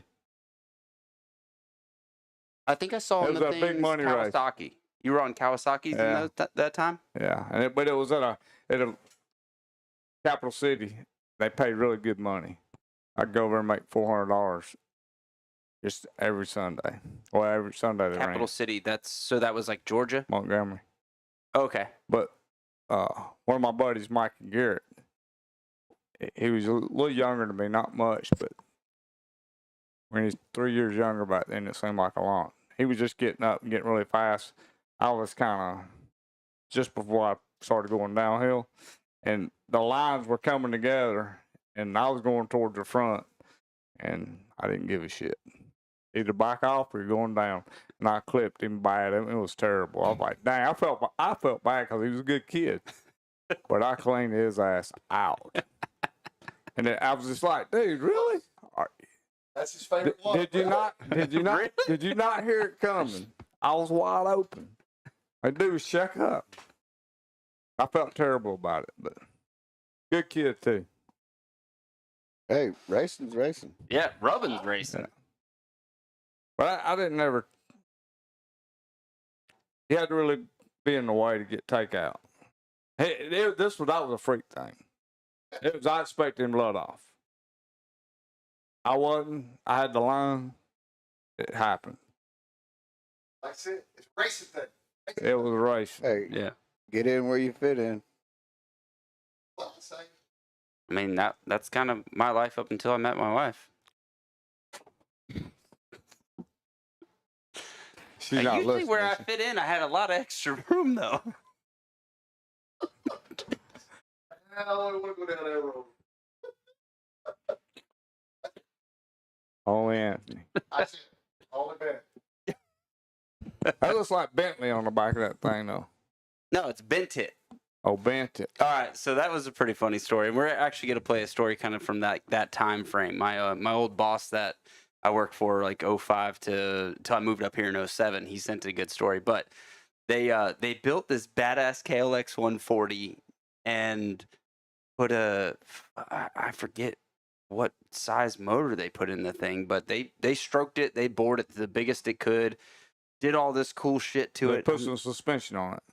Yeah, they put KX85 front forks on the motherfucker. That's right. So I go out and ride the thing at Dade City. I go out with the kids on the 85s, and I'm fucking waxing these kids on the 85s on this KLX 140. And so I guess they didn't set the tire pressure to the best that it should have been. So I get the thing back, and I'm like, man, that right at the end, it kind of felt kind of funny. So they get the thing up on the stand, and they spin the wheels, and the wheels are just doing this. So Kenny, who actually bought the KX500 from me that we're going to play the story on later, he goes, this mother, because I'm notorious for breaking shit and bending stuff. He goes, we're going to have to start calling him Bent It. Bent It. That's how you got that? So that's how Bent It became my nickname. Because before then it was Goober. Understandable. But yeah, he just goes, yeah, we're just going to have to start calling him Anthony Well, Bent who painted it? You know what, sir? Why don't you listen and watch some of the previous shows? Because we talked about Yes, that. we did. You know? Okay. Hey, you realize I work? You're normally You know what? home in the bed. I am. Well, no, you're done with your spin class. I've already finished spinning. I'm already laying down by now. I'm usually laying down by now. That's what I'm saying. I'm vertical. Horizontal. I called him last night and I said, "Man, what's up?" It was like 4:30. He goes, I'm fixing to put on my pants and I'm fixing to get on the spin bike." The Peloton? Yeah. Peloton? Yeah. Yeah. Old bastard hit that. I usually have done and through eating by 4. Today, I was about to starve when I saw you up. I was like, oh, dang, I hope it didn't start soon. Yeah, he's probably upset that he missed Murder, She Wrote already tonight. That's what? Murder, She Wrote. I don't got a TV. Is anybody surprised? No, all he does, he watch that phone. He watch that phone, right? watches motocross on Yeah. the phone and replays and recaps, and he stays up to date on what's going on. That's it. That's all he needs. I wouldn't pay for all that if that's all I was into either. Man, cable is through the roof. Cable, internet, all Oh, I that canceled stuff. cable like a year or so ago. But I get, Back on track with motorcycle stories. Okay, I'll fix it. I can do it. which one you want to hear? Yeah, but you- So, you wrote this on the sheet. It was the last story that you didn't get to, I don't think, but cross-country trip to Sturgis? that when you're by yourself or with us? Well, that was 2 times. Probably the best one would be when I first went out there. I had never rode cross country, and He didn't take nobody to babysit him. yeah, I didn't have. It I was didn't have deep. It was deep to the whole way. Yeah, I remember him showing up at the shop on this Harley Davidson. It was I'm a like, 2006 Softail Deuce with a 5-speed transmission in it. And I didn't know that it was like 80 miles an hour out there. Once you get past Texas and shit. So my aunt and my mom and them go out there every year, and they were out there, huh? So they go out there, and my uncle, they go out there every year to Sturgis. So I was just cutting up, and I said, "Boy, if I had a bike, boy, I'd ride out there with y'all." And my aunt goes, "Well, I got my spare bike out there in the garage." I was like, And she was like, "It needs some tires and probably an oil change." I said, "I tell you what," I said, "I'll put a set of tires on it for you. I'll do the oil change, everything, whatever needs to be done, if you let me take it." She goes, "Done." So I load this thing up. I look probably like when we went on our first trip out there. At the Clappers. You should have seen it. I have a picture on my old phone. I wish I had it. I got the picture. When we go to break, Yeah, I'll I sent it to you. So I load up, and it takes me 3.5 days to get there. And I mean, this thing, man, when I got out there, I mean, once I got to out, it was, that was such a great, crazy trip. I remember meeting this old man at Iowa 80 truck stop. I mean, I had never been that far by myself before on the road or a motorcycle like that, you know. So that was like my first thing. Gave him the fever though. Yeah, yes. And then man, I met this guy at a fuel stop. He's like, you headed to Sturgis? You look like you loaded down. I was like, yeah. This dude was like 76, 77. This was his 30th year going out there. And his name was Digger. His name was Digger. And he goes, why don't you roll with me, Sonny? He says, I'll show you the way to go. I was like, fuck it, man. I'm going to ride with this old guy. We got to talking. So we rode for about an hour. Become best friends? Yeah. So I kid you not. He says, hey, man, we get down the road. I'm going to pull over. He says, I got this girl. He says, I got to meet the professor. I'm like, who the fuck is the professor? Hey, did this tie into the 2-pump jump? No. We'll come back to that too. But so we pull over at the parking lot, and it's a man and a man and his wife, and I'm like, who are these people? Well, turns out that this girl was friends with his daughter, and he passed by every year. They would meet him like that. Well, he's like, I'm getting pretty tired. He goes, you looking for a place to lay down? I was like, yeah, I was thinking about getting a room. And then all of a sudden they throw out the invite. They're like, well, you can just stay with us. And I'm like, I don't know. I don't know nobody. I'm like, oh, no, that's okay, man. I appreciate it. I've watched some horror stories. I'm going to wake up to a So, fucking kidney missing. You're going to think. So, and I thought the same thing. I said, oh, yeah, these are the type of people that feed you food, drug you at. You wake up, you're like, what's that pain your kidney gone? And you're just in an empty house. I said, okay. So I was like, nah, man, I appreciate it. And I stood there and talked. And you could tell they were nice people. Well, turned out she worked for, she was some type of, both her and her husband were professors at Iowa State University. So they had a good job. Some weird Yeah, so I was like, no, I think I'm going to get a hotel. I said, I'm going to go get something to eat. They were like, I'm just going. This old man, he must have had fucking 24 hard-boiled eggs and pretzels. Every time we'd stop, this old man would open up the thing. He'd get a damn egg out. He'd eat a fucking hard-boiled egg and a handful of pretzels. And this son bitch goes inside. He's ordering off the dollar menu. I'm like, I want a steak. I want a cold beer. I want to sit down. I'm going to get me a room. I'm going to chill. And I was just going, I'll meet you in the morning and we'll roll on out to Sturgis. He's like, and we were in Iowa. So I said, all right. So I went to eat and they shot me a text. I got their number and everything. And I said, you know what? I said, I'm just going to, after dinner, I'm just going to ride by the address. And if it looks cool, I'll swing by, say hey, and then I'll go get a room. Well, man, I pulled up and I found a place out in Iowa, man. Everything's flat, level, squared off out there. So I was like, rode around, and I looked at the house, and I looked at it, and they were outside on the front porch, and they seen me. And they were like, hey! I was like, shit. Fuck, okay, so I'm going to pull in here. So long and short, I ended up staying. I sent my sister a pin drop. She's dead asleep now. I'm an hour or two. This is like 11:30, midnight. So they're an hour behind. So it's like 1 o'clock in the morning. So I send my sister a pin drop. I said, hey, look, here's the deal. I'm staying here. I don't know where I'm at. I don't know these people, but if I come up missing, this is where I'm at. This is where to start. My sister wakes up the next morning, and man, my phone's ringing at like 7 a.m. I'm up, it wakes me up, and she's like, "Where the fuck are you? What are you doing?" I was like, "What?" She goes, where you at? Are you okay?" I was like, "Yeah." She goes, "What the fuck are you thinking, staying with somebody like that you don't even know?" I was like, I said, "It's all good." I said, "I hear them calling for breakfast." I shit you not. These folks fixed breakfast, did that, hung out. I rode with this man. We rode from there. We rode to where we stopped that night. Where did we stop before we got there for Sturgis? Where did we stop? Sioux Falls. We made it all the way to Sioux Falls from right there in Iowa that day, and we got a room, and it was 328 miles on into Sturgis. And I rode in there with that guy, but that's just one of the random dudes you met on the road, man. And I just took a chance. Stayed with some random people. I was by myself, and that was probably one of the craziest trips I took. And then 2 years later, that's when we went. You know what it was?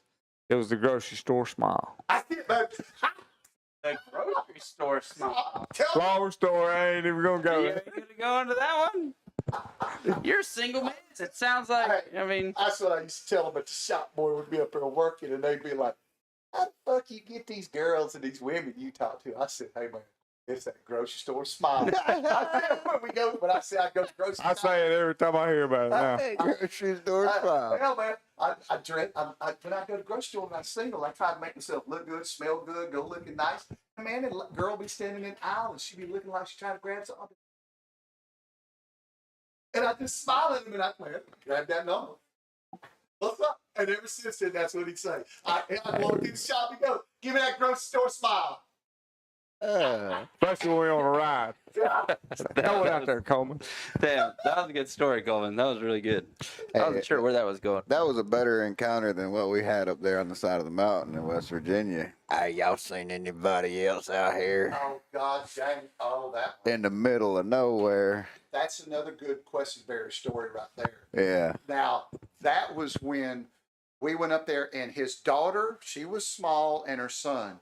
And we were riding and something happened to the magnet or the flywheel. And we had to keep taking the cover off and tighten, because all we had was an adjustable wrench. We could tighten the nut down on it and we could ride for probably, maybe 5-6 miles and start going, You have to retighten You it. have to retighten it so it would fire. Was it Questenberry's kids' bike? A little Honda 110. So we finally just put one screw in the case cover. So we pull over, just take it off one screw. Well, we're messing with this thing right then and there. And I mean, me, him, Robert, and the kids were looking down, and all of a sudden, out of the woods, out of nowhere, 3 freaking hillbillies from West Virginia. I'm talking about had 3 teeth in the top. All 3 of them. They didn't have no banjo playing, did they? But they had picks Yeah. and shovels And their little hillbilly and their little bags. hillbilly, and they's like, "You ain't seen nobody else up around here, have you?" I was like, "Oh shit!" I stepped behind the bike.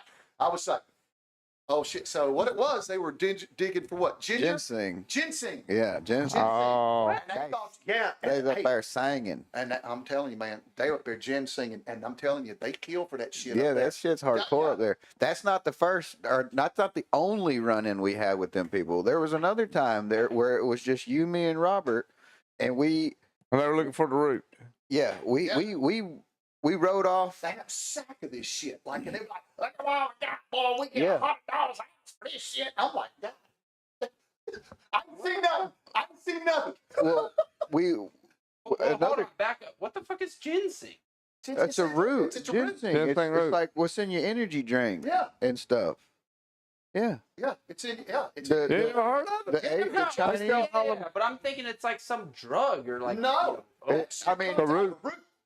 Yeah, it's a root, man. And they dig that shit up, and they had like gallon bags of that stuff, and they take and sell that shit to a supplier to make that stuff. And see, they've got it figured out, because if you go up and you scalp the mountain and you take all the ginseng, it won't grow back.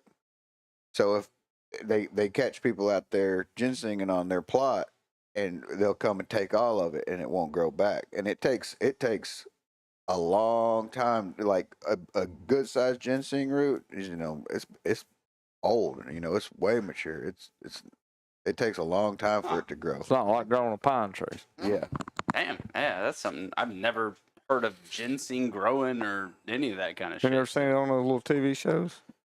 No, We you took- don't even have a TV. I'm not What are you anymore. talking about? But I back when 6 or 7 years ago, I had to watch TV all the time while I wanted to turn it on. I'm like, God damn, really? Remember we took that Should one play it all night trail, long. and it dumped us. It took us off the Hatfield McCoys, remember? And we were on that mountain ridge, and we were lost. We didn't know where the hell we were. I didn't know where the fuck we were. Yeah, we're sitting there, and like we got 2 big mountains, big mountain ridges, and the trail comes in to the mountain ridge and then back out. And we're like, this way to get out. yeah, Can't go up. yeah, This way and or that. we're tucked back in, like in the corner, trying to figure out, which is going to be the best way by lookout and everything. And I'll be damned, 2 guys come walking out of the woods right behind us. Same setup. Y'all seen anybody else out here? And I was already digging through my bag, so I got my hand on On the the gun. pistol. Like, no, it's just us.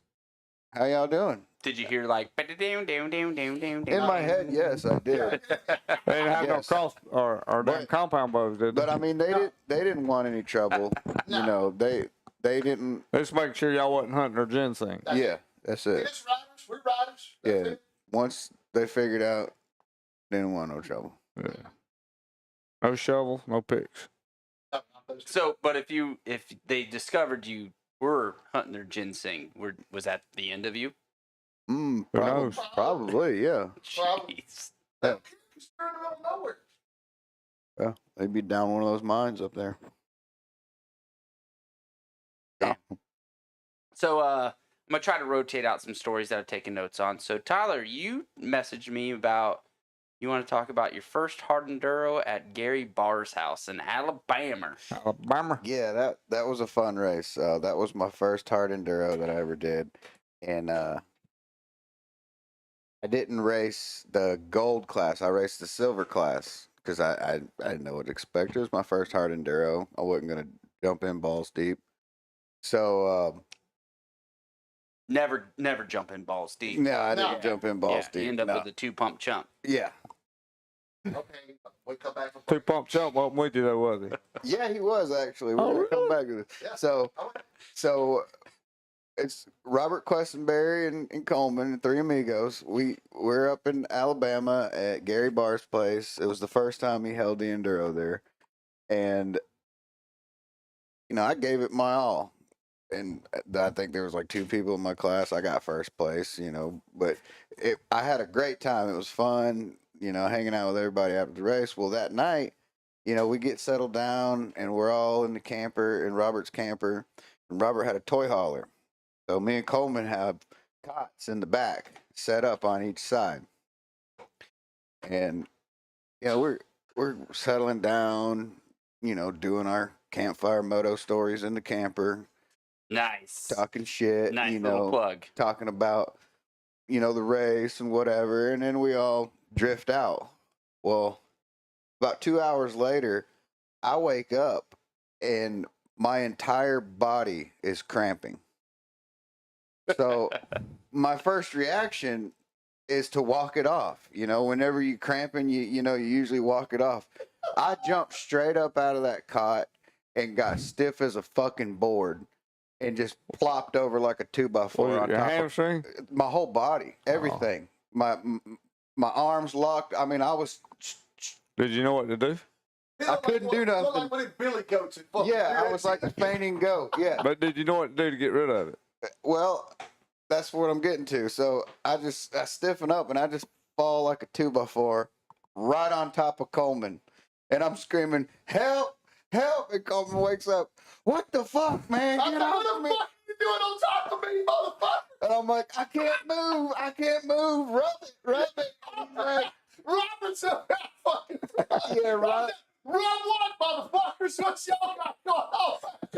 Make sure his dick's still in his pants. Get off me, you fucking kid. So, and I couldn't move. Like I was dead locked. Hurting in pain. Like, help me, Coleman, please help me. How the fuck? He was bad. Oh, it's Help me, sucks. please. I've been in the back of a truck before, come home from a GMCC and get locked up out there. Yeah, And it was painful. Yeah. it was bad. Oh But- my god. I do remember that race. Sid Lambert, he called me out because they posted pictures, and he's like, "Who is this fucking guy? Why are there so many fucking pictures of him? How many fucking laps did he do?" And Robert backed me up. Robert's like, He was in the silver class. Relax, Sid. Relax, see? He didn't beat you. It's okay. Man, Robert was just cold blooded with that shit, boy. "Yeah." But yeah, Sid jumped all over. Who is this fucking guy? How many laps did he do? He was in the silver class. It's okay. He didn't beat you. Oh fuck, that's right. All right, before we get too further into any other studio or into other stories. Huh? Old man, just go pee. We're good. They had me in here for an hour and a half. We're about to do live calls. I got people messaging me like, Hey. I want to call in Oh, live. you called it earlier though about the potty breaks. I mean, Yeah, I you knew did. it was coming. All right, so we're gonna do a little plug. We're doing a plug right now. Go take a piss if you need. Yes. Yeah. Yes. All right, Go ahead, block Papa. the fucking cameras. Go ahead, Paul. Next segment. Okay.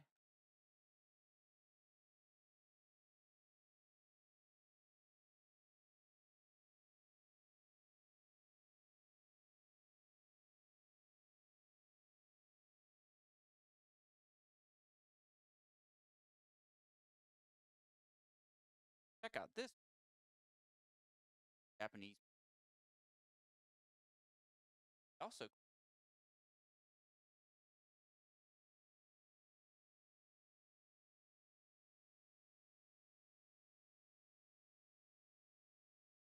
hard knock.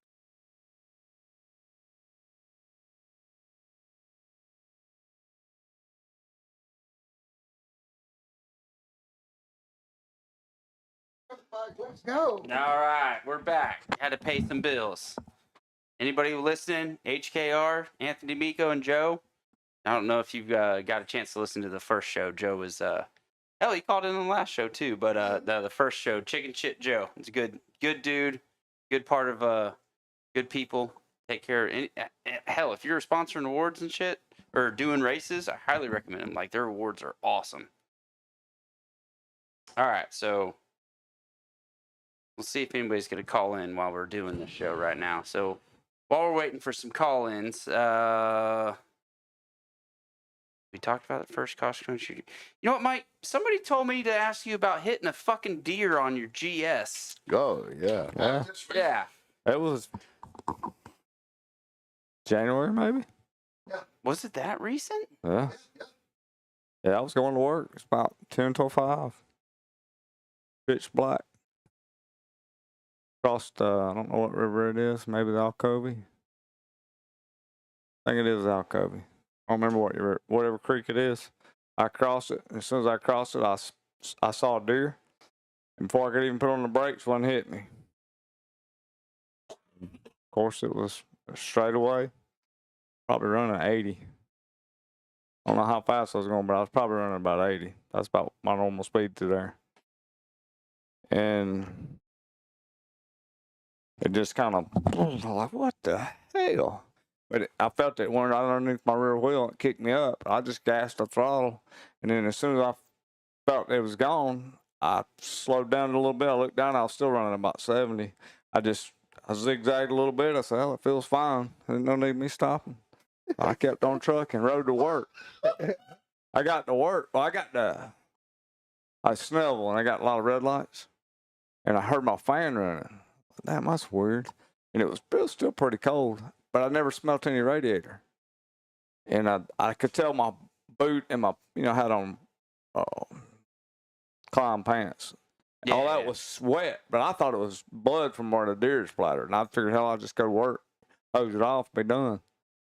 I get over there and it's freaking, it busted a radiator. It busted a bunch of shit. I remember pictures. There was fur and shit all So over. I heard that you hit that fucker so hard the fur was wedged in between the Between the tire rim and the wheel. and the tire. They had It to take was. the tire off the rim to get the fucking fur out. A freaking the GS never. It was a quick flinch, and it went under the rear wheel and it kicked it up. But it happened so fast. I'm like, damn! I never even hit the brakes. If you'd have been slower, 45, 50. Or if it would have hit the front, it hit me in the side. Yeah. It ran right into the side of my wheel, and then it went right under the bike. Damn. But it had to hit it pretty good because it busted the little. The fender Fender, up front, all that. It busted the beak. It busted the one that sits right over the tire. Busted all that stuff around the. Campfire Moto Stories. It busted a lot of stuff. I couldn't believe when I got to the shop. I looked at it. I was like, oh my God. So I'm at the shop and I'm like, well, hell, I can't ride it home. It's going to be hot in the afternoon. It wasn't hot, but it was hot enough I didn't need to ride it home. So called Mom. I said, you think you can drive my truck? So I hit a deer. I need you to pick me up. She goes, are the keys here? I said, yeah. He said, sure. So, of course, I had to she's been there before. My dad worked there, and I had to talk her into the complex, but she came pick me up. I put it in the back of the truck, drove it home. That's how I got my old GS back. How many miles you got on it now? Over 140. Jeez. Had 113 on it. Stuff started happening to it, and me and Bobby worked out a deal. I swapped up for another one. Put 24,000 miles on it in 10 months, and then somebody traded another one in. We worked out a deal on that one. Nice. And I put 70-something thousand miles on it, and they hit the deer on it. Now I got that one back, and we'll try to put another 100,000 on it. Nice. So I turned my phone lines on while you were talking and sharing that story, Mike, and we got somebody on the phone. Who do we got here? Hello? Mark. Hello, you're live on the air. You're live on Campfire Moto Stories. What the fuck? That's weird, because when I could hear him talking a second ago. I didn't hear him. I heard Yeah. a little something. Yeah. Literally, I heard him talking. From my buddies? Can you hear us, sir? Hello? Oh, there he is. He forgot to turn us off mute. Dumb fucking son of a bitch. Hey, who do we got here? Oh, he fucking hung up. Let's see if I can get him to call back. Who was it? Mark Anthony. Sorry about that. Try Oh, again, no caller. shit. Not the Latin, I know Mark Anthony. not that dude Mark that Anthony. Sings with Shakira. Yeah, no, No, no, Mark it was Anthony, J-Lo. Mark Anthony. Wasn't he married to J-Lo at one point? Oh yeah, I think so. Yeah. Yeah, That Mark Anthony. yeah, one. that Mark I know Anthony. which one you're talking about.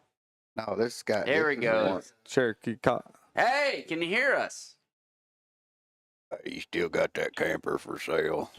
No, he sold the camper. Damn. I can hear him in the background. Say, Mark, you like popsicles? He lives way down in the Yeah, country. dude. He'll have a good signal. I can hear talking. Oh, go adjust your satellite and Not call us working. back. You I can can apparently hear him hear say me, it. but I This is can't not hear you. working. You can't hear us? Well, how's he gonna answer that if he can't hear us? Well, hey, how about now? Mark, can you hear me now? I had to change all kinds of setting getting this new setup so we could have all four of us on. And then, Can you guys hear me? yeah, we can hear you. No, not at all. What's funny is I can hear us I can talking hear us in from his before. phone I from can the hear you on my background. wife's Yeah, phone from 'cause we before. So whatever he's We all listening He's got a to, delay. yeah, he's got to have some kind of delay. That's weird. All right, he hung up again. Anyways, we'll keep Can talking. you blame Maybe, him? maybe something's going on with the phone. Technical difficulties. There's somebody else that was wanting to try again or trying to call in. So let's see if this one works. If not, I'm just going to have these live callers just go on to the next one. Maybe I'll give them like 2 points, two entries into the bike for attempting. It's not their fault that the shit's all fucked up. I thought that's why I came was because I won the bike. No, That's the R. I'll take it. Put it in the Trans Am. just strap it to the Throw hood her or on just. the back. Hell, if we're gonna do it, Throw it across the back of the GS. that looked good, wasn't it? Hey, what was that guy that showed up at all the national enduros? Had the big long chops, brought his bike. He had an old Chevy Lumina. He took the freaking back.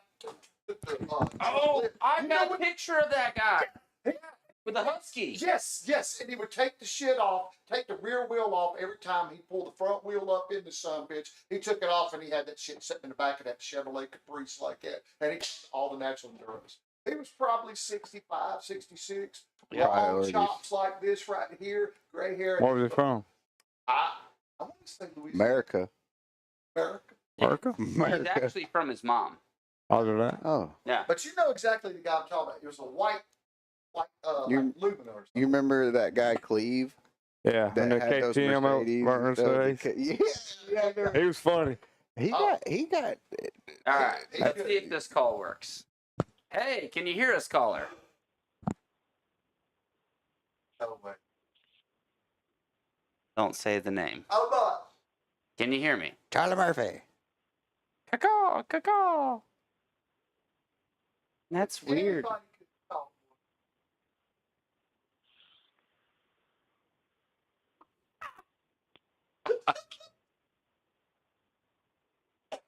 All right, so changing out this thing has really fucked up the phone system, obviously, because Am I?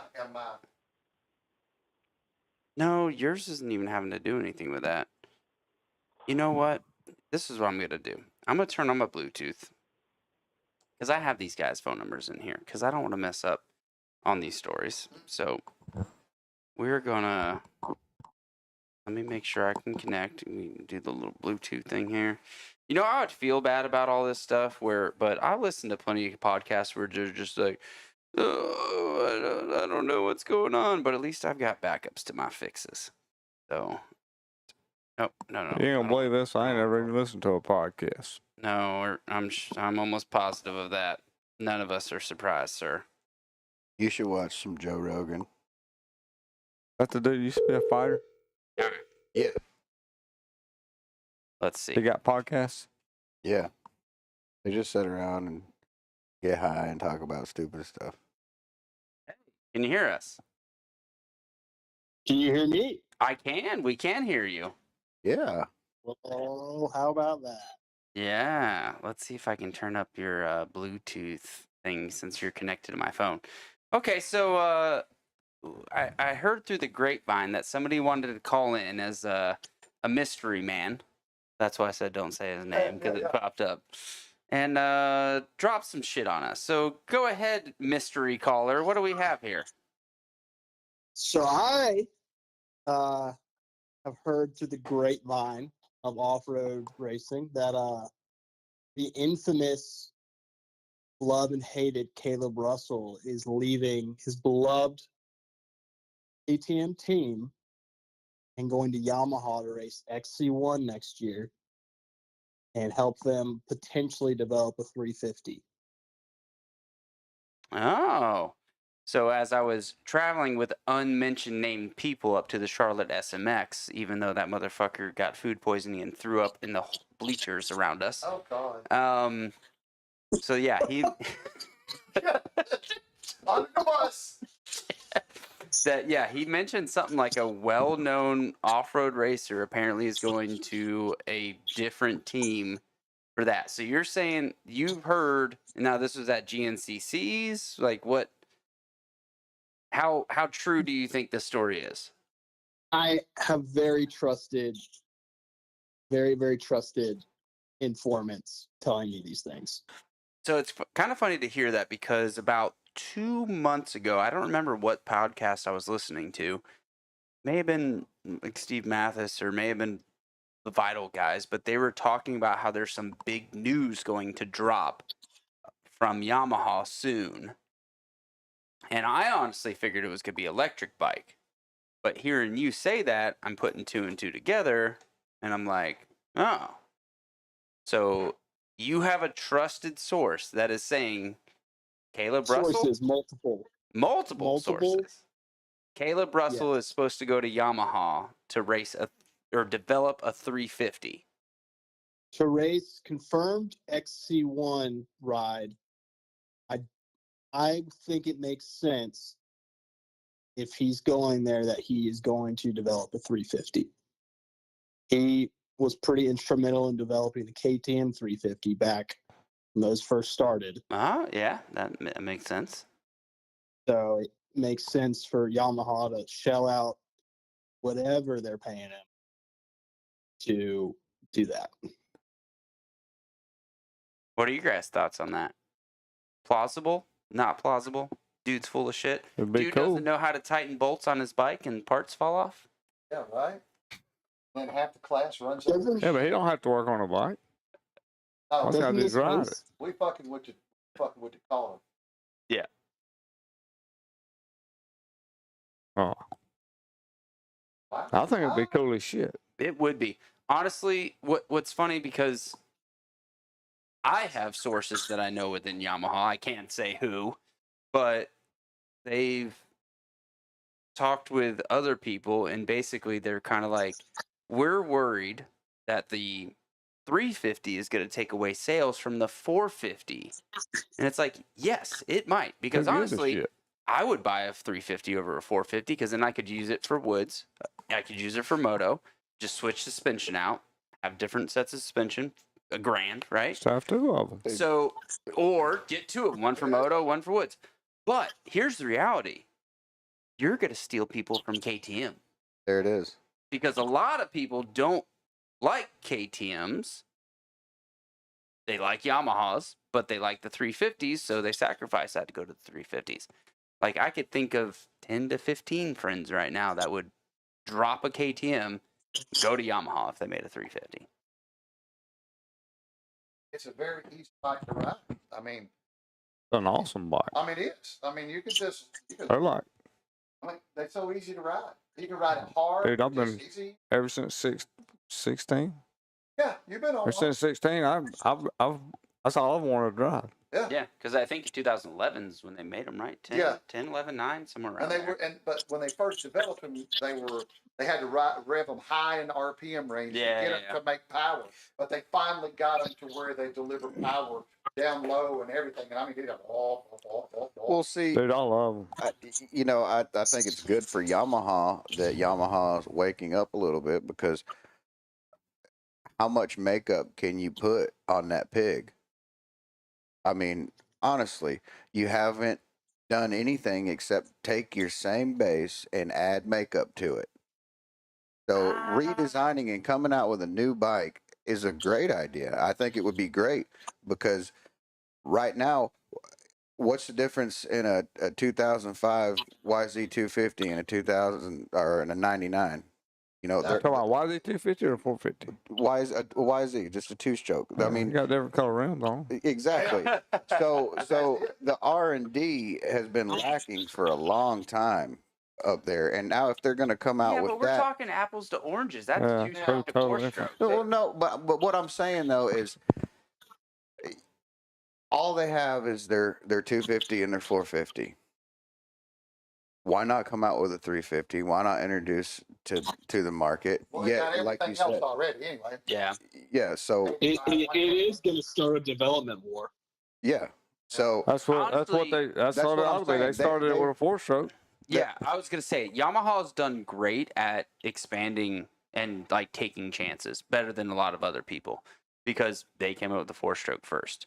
So I wouldn't be surprised if they're the ones come up with the 350 first. But I now also may not feel have like at Japanese that point, bikes. once somebody from fucking Japan does it, then the other brands will follow suit. Oh, yeah. Probably not Suzuki, but Yeah, probably yeah, not. but So instead of 350, it'll be like a 370 or something. Honda. The trick Yeah. is going to be for them, I think, is going to be the same thing that KTM and them ran into when they developed it, is trying to get that 350 motor to run like everything else. But you can bet your ass that they done bought every competition's bike and done tore it down, mic'd everything, looked at everything, and they'll probably do something like that. But I think it'd be interesting. yeah, no, Yeah, I I really think it'd hope be they do. great, because I like Yamaha. I like Yamaha bikes, and as you said, people would dump KTM. I mean, I like my 300 KTM. I mean, that's for me the best versatile all around bike for how I ride. Yeah. But if they did come out with Yamaha came out with a 350, I might be interested in something like that. If all you have on the menu is that 450, they got a 250. well, It's badass too. yeah, you shouldn't ride something that the same CCs is as much as you weigh. Okay, That is true. I almost Yeah. squished that cricket. I only weigh 160 pounds. Well, I weigh a good bit more than that. So, me on a 250, yeah, no, You need a 300 to pull. yeah, and I don't want a 450 to wear my big ass out. I had one for that. Remember that Honda CRF Yeah. 450 I had? Oh yeah, fucking wear your ass out. Yeah, so a nice nimble little 350 would be great. More options, the better. Yeah. I've been waiting on the Japanese bikes to do something like that. Well, caller, do you have any other stories or things to add before we hang up with you? I think it's also important to add that Caleb is currently KTM's contracted trainer. You got to think about how many people it screws over as well for him leaving that position. Well, that's Well, all the guys already know how to train. Shit, they'll survive. Yeah, it's There's plenty of trainers around. It's fucking right. There's plenty of trainers around. They'll survive. There's always somebody better than you. They'll find them. Yeah, KTM will. They'll still. They'll survive without him. I mean, he's great. He's great, but don't get me wrong. But they're gonna survive without him. No problem. All right, sir. Well, we're gonna end this call. We're gonna try calling this other guy that tried to call in. So thank you for sharing that information. And if anybody, we'll comes wait after and me see if it comes for through. legal reasons, I'm gonna give him your number. Okay, bye. Love you.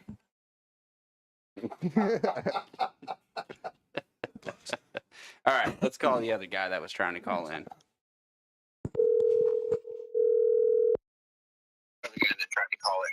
Thank you for sharing that information. And if anybody will work for you.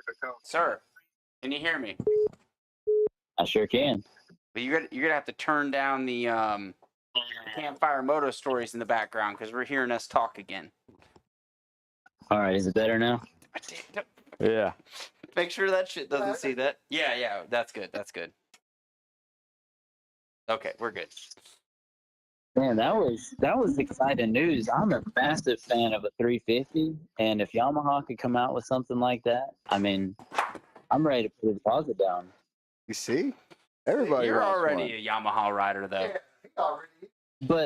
But I'm also a bigger guy like Tyler, you know. You're and not that I damn take a big, are you? 250. Yeah, I should go ahead and No. say we got Mark Anthony, J-Lo's Latin lover, on the phone with us right now. Well, I got Jen sitting right here beside me. Hey, Jim. Flavor kisses. That was good. That was damn good. Marky wants some taco flavor kisses. I want some tacos. I love tacos. But yeah, you take a stock Yamaha 250 and you put a big bore in it. You got a pretty good bike. Have you But got a big imagine bore in if yours? they- Yeah, he does. Oh, really? Absolutely. Yeah. Absolutely. Absolutely. That's a 270, right? Yes, sir. Yeah, but what Imagine And what a it's good. 350 be But, like for you. You had a KTM 350. You know, it would be awesome, wouldn't it? So the only reason I got a KTM was because of that 350 back in 2013. That's Yeah. a heck of a bike. Has it been that from a long? 250. Damn. Yeah. I remember riding that bike. I think they came out in like 2011 or so, but Yeah, that's what 2013 was the first we were year just that I talking about got that. I think Is that that's the one I about right. rode down at Millersville? it. Yeah, yeah. Oh, shit. But this Yeah, because I guy still was here, riding Yamaha. He buy That was anything. before I got on the 350. Yeah, those things are definitely, I love mine. But So, I so hear caller, what you're saying. If you could get one, you'd be in heaven, wouldn't you? I would be pretty happy. That Yamaha suspension with a 350 motor, Mhm. that'd be a great machine. But I was gonna leave it up to Anthony. Do you want to talk Charlotte or do you want to talk a terrible crash story? I want to talk both. All right. Sounds greasy. So I wasn't planning to go into Charlotte SMX, but I have a hookup where I can get some tickets. And they were talking about it in our little chat. And they were like, who's going to Charlotte? Anybody? Derek Gravitt was. He started it. And Mark's like, I'd love to go. And Brandon's like, oh, I'd like to go too. And I was like, I don't really plan to go, but I could get some free tickets. And this fucking, yeah, we'll fucking drive your ass there if you fuck get us tickets. So I want to go. sent an email and got us some tickets. So we hooked up, drove together. Actually, so I pulled the e-brake into the QT where we met Derek and Mark at. It scared the shit out of Derek. What was it? That was so funny. We're standing there, and he like fucking Derek jumped like somebody just shot at him. Like he about shit his pants at 7:30 in the morning. Yeah. Or So 6:30. I have a beer in my hand. It's not open, but I literally lock the e-brakes down, slide next to the guys, and I'm looking at them like, "Hey, what's up, fucking guys? Let's go!" And yeah, Derek goes. We see him mouthing, "What the fuck?" Is he still rocking a mullet? Yeah, he's still got a mullet. Derek looks at me and he goes, "This is gonna be a long fucking day." I love it. Because we're taking his wife's car that he's Derek's terrified brand is new's gonna wife's get car, fucked yeah. up and sick. Brand new And he's car. like, none of y'all can throw up in the car. So we make a deal like whoever throws up first has to pay for car detailing. And then so we started working out the details on the way there. Like, okay, if we throw up in the car, whoever just throws up first, like, what's the deal? So yeah, we get there and we go to walk. We clarified if you throw up outside of the car, you are okay. Yeah.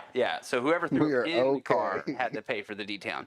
All right, so I'm trying to shorten this story as much as I can. So we walk to the gates with all of us having cooler backpacks on because we read in Charlotte that you could bring a cooler in. So they're fucking loaded with beers. All four of us have fucking coolers.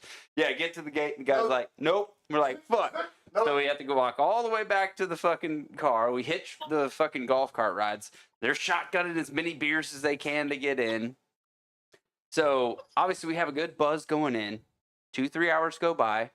I'm not going to say how or what the name is, but I had a way to get us into a hospitality tent to get us food. So we get to the hospitality tent. We're all eating. We all eat the same sandwiches, right? All four of us. So another 2 hours go by, and Mark's had 2 more beers between eating. Like, not a lot, right? Yeah. And this is, Mark, what was it? The start of the 65 moto? That it happened? Yeah, it was like 450s just finished. And we just Because like I got up and walked the grandstands to like try and get that far end of the track. Like I tried looking at all that stuff. Oh, to like and help like the I went and sat back nauseousness? down. Yeah, so No, it was before. I felt fine at that point. all right, so we look.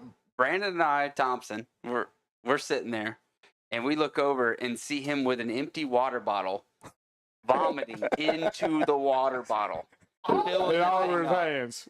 And what's funny is our whole row, everything around us was packed. Right, there's all kinds of girls. We're actually making smart ass comments. Actually, I just remembered there was a girl in front of me that was texting somebody about cocaine. I took a picture of the text and sent it to the guys.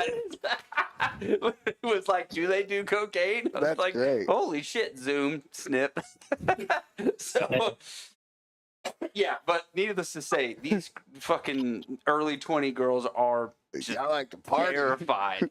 Fucking, from that point on, we had the row in front of us, the row inside of us, the row back of us, and we had all these fucking chicks who would just side-eye Mark. Like, you could just see him looking over side-eye. I'm like, this motherfucker. And, yeah, so, but I'm looking at him. The worst part was going from 100% feeling just great, just happy to be there, watching the race, having a great day. All of a sudden, I just start profusely sweating and have this rush that comes over my body that like I'm about to lose the world. Yeah. So I look over at him and I know the details. I'm like, he's not drunk. He's not vomiting from being drunk. And I see sweat pouring down his side, and I'm like, that's food poisoning. This dude's got food poisoning. Oh fuck. He just happened to buy we all the bad ate the same sandwich. thing. He's got food And poisoning. we're way up at the top of the grandstands. Yeah, we're at the very top in like the landing of the rhythm section coming back. So I'm sweating a little bit because I've had food poisoning enough where it hits me hard. So we start, once Mark throws up profusely on the ground into the bottle, everything's okay.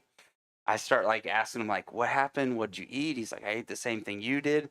So what did we finally figure out, Mark, was the culprit? So a little further, a little backstory that you guys don't all know. After I got sick in the grandstands, I left. Like I dipped downstairs. I was going to go clean up. While I'm walking down the grandstands, I'm feeling okay. I get about to the bottom step, kind of walking across that long platform over to the bathrooms, because luckily the bathroom is right out from under us. It hits me again. Dude, I start sprinting. I barely get the door halfway cracked, and it's coming out again. It's all over the floor. I'm pretty sure Anthony took a picture and asked me about it. I was like, no, I didn't do that. The picture, and I said, "Was this you?" And you sure said did. no. Oh. Hell no, I wasn't. No. He wasn't I already admitting felt shitty enough from all the other shit I had dealt with. I was about to take credit for that one, too. Was it projectile? Yes. Oh, fuck yeah. Oh, my God. With distance. But we So never then figured out what it was. that was on, What was it? Yeah, we did. So I get to the toilet. I get, like, I'm still going. It's nonstop. I mean, the sandwich, the bread, the tomato, the lettuce, like, I see it all. And then I turn around, it's coming out of the backside, too. Oh, no. Hey, So I'm you know doing the the process 360. with that. It's vomit, poop, flush, repeat. Don't poop, vomit, flush. You don't want to mix that. Well, luckily, I was able to get out all the vomit, and then it started coming out the backside. But then as I'm washing up at the sink, I'm like, fuck, man, what the hell? What the hell? And it hit me.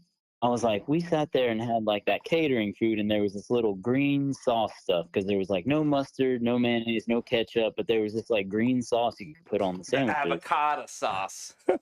Avocado crema or something like You that. put that Sitting on his. outside in a 90-degree day.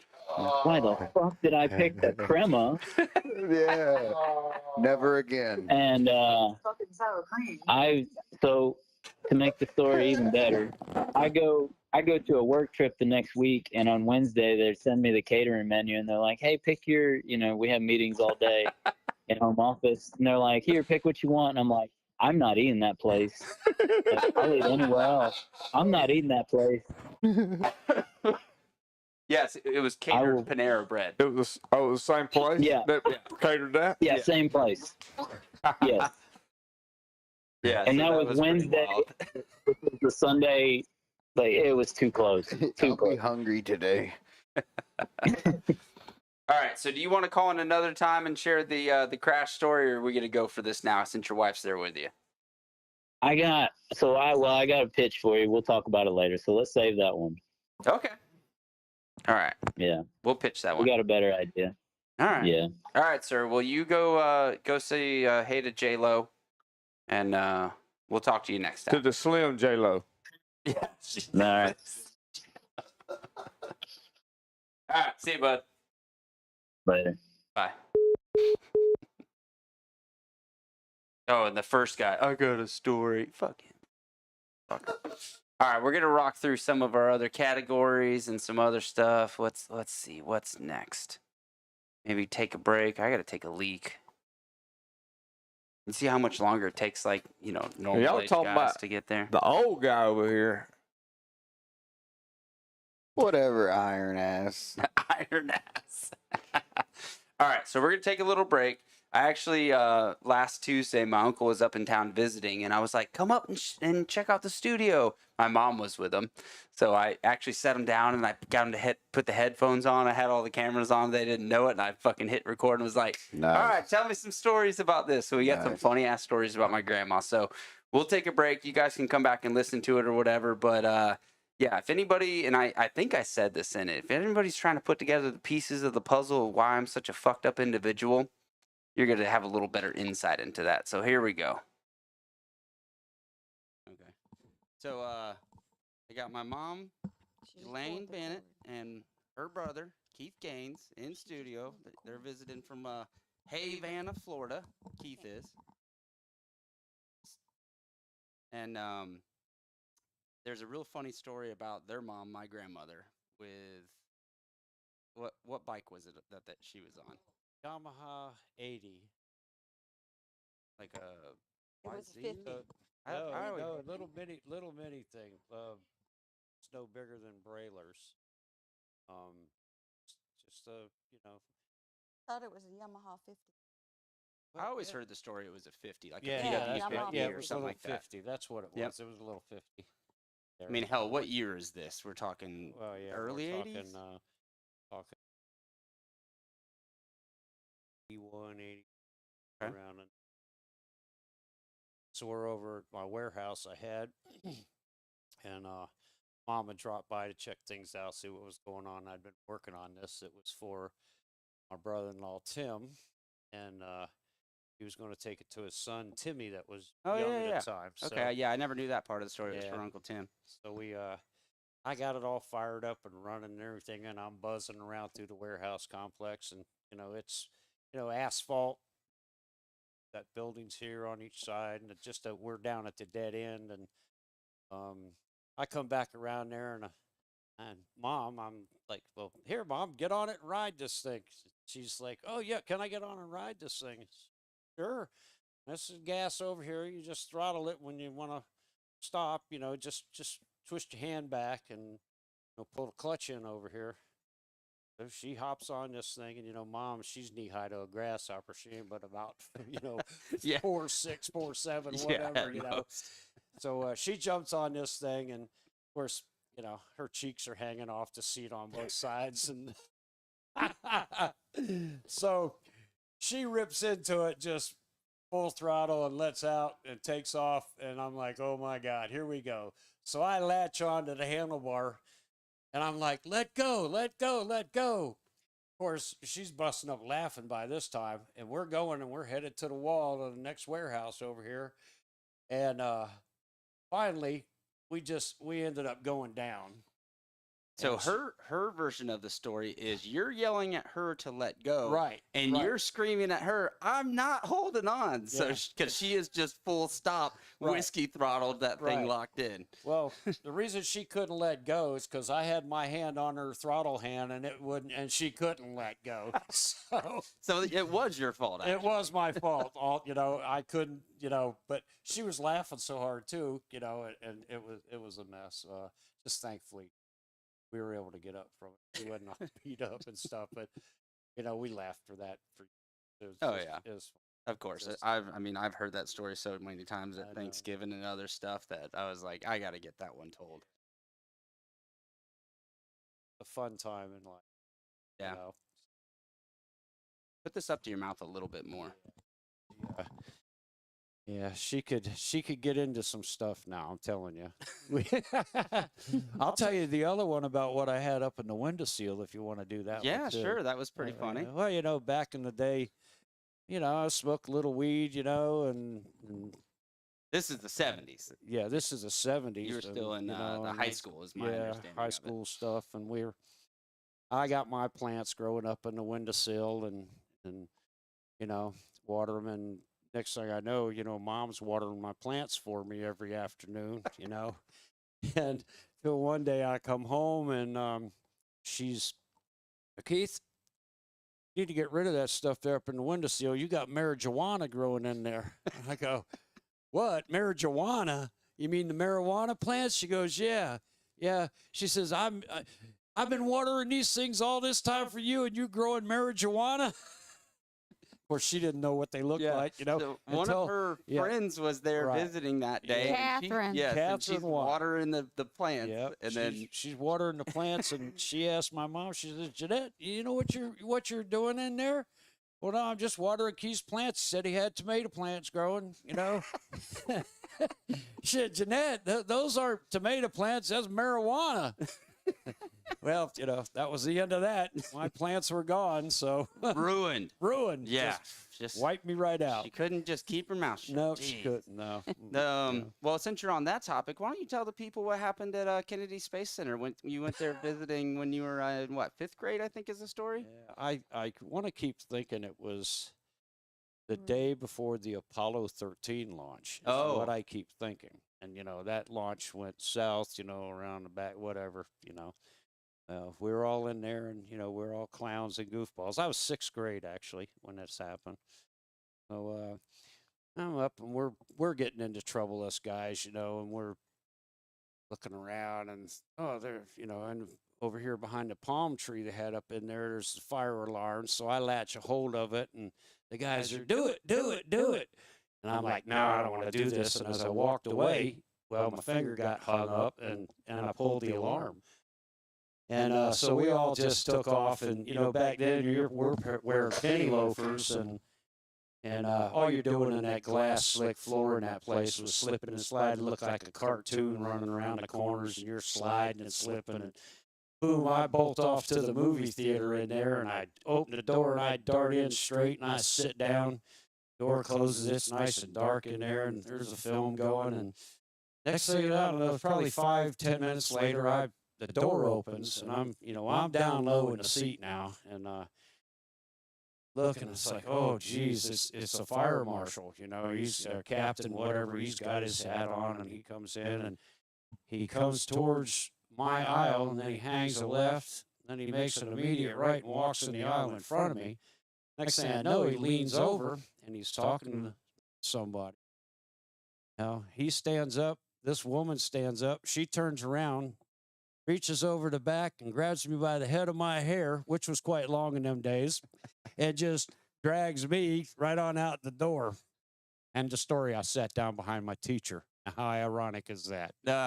So, I get in trouble, had to go sit on the bus. I couldn't get off the bus for the rest of the trip. I think this trip was maybe on a Thursday or Friday or something. So, following week when we get back to class, of course, I got my ration. Next field trip, I couldn't go on any more field trips. So I wonder why. I was always the instigator. Even if I didn't do it, I did it, Yeah. But so the morning of field trips, preparation is we had each one of us, there was 36 of us in 6th grade class. Well, we had to pull out a piece of writing paper, sheet, regular 7 by whatever, 10 by whatever. And we had to rip them all up into just the smallest pieces you rip that paper up. And she'd come around and scoop it off in a box. Every student, she'd walk over and everybody would clear the room except me. Had the big old shop fans, as you call them now. So she'd turn it up a little bit, and all that stuff would get poured on top of it, and she'd flip that baby on high, and it just went from one end of the classroom to the other. And I had to stay behind and pick up every piece of that paper. Yeah. And if she found any when we came back, well, it was double the next trip. Oh, gee. So, end of story, that was her. Well, I know you weren't ever a big racer for ridden a good, and I think you've done a hand. Yeah. Funny stories from the back in those days you can kind of think of, or not really? Not really funny. One trip, we were doing hair scrambles back then, your dad and I. Yeah. And I got a hold of one of his, I think it was the 175 Penton. It was an old one. And anyway, we're out blistering the trails for the race on that Sunday, on a Saturday it was. And I just kind of was at the trail, at the back of the pack and just following everybody and going, checking the course out. And I went up, I remember going up and getting on the throttle and got up on a wheel stand. Next thing I know, I hit a mud hole, and of course the bike just slammed down. Stopped, yeah. And it stopped, and when I went down, my knee slid down the forks, caught the adjusting rod that you used to have to hold on to when you tighten the axle up and shove that rod up under my kneecap. Oh. And well, I could say, the old song, 30 days in the hole, that's how long I spent in the hospital with that ordeal. Yeah. That? Yep. Well, it got infected. Oh, mud and all the other stuff. It didn't even poke a hole in my jeans. Nothing. It just pushed it right up through there. And then when I fell off, it twisted. So I had to maneuver myself back around to pull that thing off of there, my knee off of it. And then I had to bump start it one-legged because the kickstart was, I couldn't do it. So I had to get it up in the gear, and I just kind of hobbled along there, and it bump started for me, and I side saddled it, got out on the road and went back to the pits, and got to the hospital. Paramedics take care of this guy. Of course, they had to cut my jeans. It was already, swelled. Jeans. So it was quite an ordeal. That they just left me in like 4 hours in pain. Jeez. Poor nurse that would she come in to get me and tend to me. I'm laying there back and I'm suffering. She just, next thing I know, something just grabbed hold of that leg, and I just come up off the bed with a right hook and I knocked her out flat on the floor. And then I went to, the foul language was hitting the room really good. They all come down there. They paid attention to me then. Needless to say, it was funny. About 4 or 5 days later, the president of the hospital comes up there and we're talking. Well, how's everything going, Mr. Gaines? And I said, well, I guess you know everything that went on down there in the emergency room, and this, that, the other. He says, yes, sir, we do, and we're sorry about all that. And I said, the thing you're gonna be sorry is if you send me a bill. I said, you'll be sorry then. Well, hey, and that was the end of one it. way to get out of paying a bill. You just got to punch a nurse in the face. I Well, don't think that'd work nowadays. It led more to that. Yeah. They paid me. Let's put it that way. So, but anyway, I had some good days back then. Riding with your dad and the rides. The hair scrambles, and it was a blast. Really, I wouldn't try. I still do. Too stupid to quit because it's such a damn good time. Yep. Well, I like the 4-wheel stuff now. Big go-kart into racing. go-karts, I can. I get ejected. Yeah, I'd rather down on the seat, off the ground. Yeah, going at it. It's fun. Fun. I want to get in one of those at some point. Get me in. Definitely. What about you, Mom? Any stories you want to tell from back in the day, in the early days of riding? Got Bonnie stuck in a tree. Yeah, her first ordeal. On matter of fact, I think that same Penton I crashed on. Ask her out there. Oh yeah. You were The first time she was ever pregnant riding. with Bonnie? No. Her first ride. Bonnie was, Bonnie's first birthday. Okay. Right. So you're Gima Bonnie and Pop Shelby. And I should add that kids were all Bonnie is there. my older sister. She's 7 years old. And so we were all there at your dad's race. And when he was in between his breaks, he says, you want to ride it? So brings the Penton over and cranks it up. Got all the cars lined up like this, and a truck like this, and a van like this. Puts me right behind this van for me to take off. So, and he didn't teach me nothing, but here's the gas, here's the brake, and you know how to shift the gear because I showed you how to shift gear. So I went to take off. He didn't tell me to lean. My leg hit the bumper. I went up, ass end up, landed on the ground on my shoulder. So what? You're trying to turn the bike but keep it up? No, when you go to take the off, bumper of the car. Bumper of the car. Okay, I'm with Of you. that truck, that van. Yeah. My leg hit. Okay. Yeah, so if he would have taught me to lean when I went to take off, I wouldn't have hit it. But broke my collarbone on Bonnie's first birthday. So yeah, if anybody's like trying to put together the pieces of why I'm so kind of way I am, here's a small piece of the puzzle. These are the people that I was surrounded with. So There you go. yeah. All right, cool. I just wanted to get a quick story from you guys since a New Year's town visit. So appreciate it. Right. All right. Good luck, buddy, and them bones stitched together. I'll try. No promises. Oh, and watch every week. Yeah. Up here now, or then? No, they're pretty close, not too long. They were in Canton. So, hey, we're back. All right. So we got a little break. Got to do some other stuff.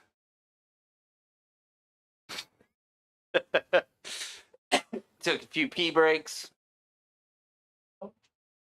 And now we're going to go under our next segment. Now it's time for some awesome tech tips. Transform your comfort with Innovative Mechanical LLC, specializing in HVAC service for residential and commercial properties. They provide expert installation, maintenance, and repair. Their certified technicians ensure top-notch service, whether it's air conditioning, heating systems, or indoor air quality solutions. Serving Georgia since 1999, they prioritize customer satisfaction with prompt, reliable service at competitive rates. Routine maintenance to emergency repairs. Trust Innovative Mechanical LLC for all your HVAC needs. Give them a call at 770-726-7407 or visit innovativemechanical.llc.com to schedule service and unparalleled comfort today. Actually, Mike, that reminds me. Did you race Burnt Hickory motocross back in the day? Oh, yeah. So Chad, that's where he lives. At the Burnt Hickory Motor. So Chad with Innovative Mechanical LLC. I didn't even think about that. I could. Yep. So he's one of our sponsors You here. can't even tell where the track's at. No, but we did find some really old, like 70s Miller Lite cans and that kind of shit. He and I were walking around the property one day. It was pretty fucking cool. That's awesome. So, all right. That was a cool The track. other day, I was working on some bike in the garage, and from here on, I'm kind of just going to try to get people to send me cool tech tips, and I'll give you entries into the YZ250 giveaway, or I'll make my own because, I mean, believe it or not, I can actually work on some shit. If you guys, I know. It's You can kinda wrench? Yeah, I can. So here's two tech tips I put together while I was working on some bikes the other day. Working on a bike this evening. I had a little tech tip I figured I'd share with you. So, ever had that problem where the chain, you just can't get can't get this in because it's just a little too tight? Little awesome trick. Throw a zip tie in her, like that. I was struggling with this bitch. Popped it in. Look at this. Oh, like a glove. Zip tie trick works good. We're on the topic. I'm telling you. Get you a pair of these. These are called Kinpex. Kiniptex. Like $90. But the way that they move, and they're smooth. So you can do those right there without screwing them all up and all kinds of stuff. These things are actually, most cases, powerful enough to remove your axle nut. But no little trick. Doing O-ring chains, bitch to get these things to seal on there. So if you put if I can get this on with one hand. Get your plastic clip on there. These things get on there really well with this. Really difficult to do. And just whoop, pushes those suckers on real good. Look at that. No problems. O-rings, no issues. So, get you some. Well worth the $90. Made a lot of money and saved a lot of hassle. All right, so we're going to go into the next segment, which is stolen bikes, which I bet you guys have seen this shit recently on Sorks. So this post, hold on. You got to move it to the other screen. Yep. We're going to open it up. So this poor dude. Oh, is that the guy who met somebody in Atlanta and they just took off? Yeah, that's. Well, he's an idiot, though. Well, I mean, are you serious? Way to put it out there, Crane. Yeah, hey, I mean, just do the laps. Fucking don't ride like a bitch. Fucking good old I'm Mike. serious. He's an idiot. My damn horn wasn't working. I'll take it for a spin and show you it was, but you ain't getting on to get some money. Yeah. Well, But yeah, especially in Atlanta. look, he's not an idiot. What's a better way to word it? He's trusting in people. Very trusting in Yes. people. So this poor dude, he had a 2019 YZ250F. He placed his Terran song and offered cash if delivered to the house address.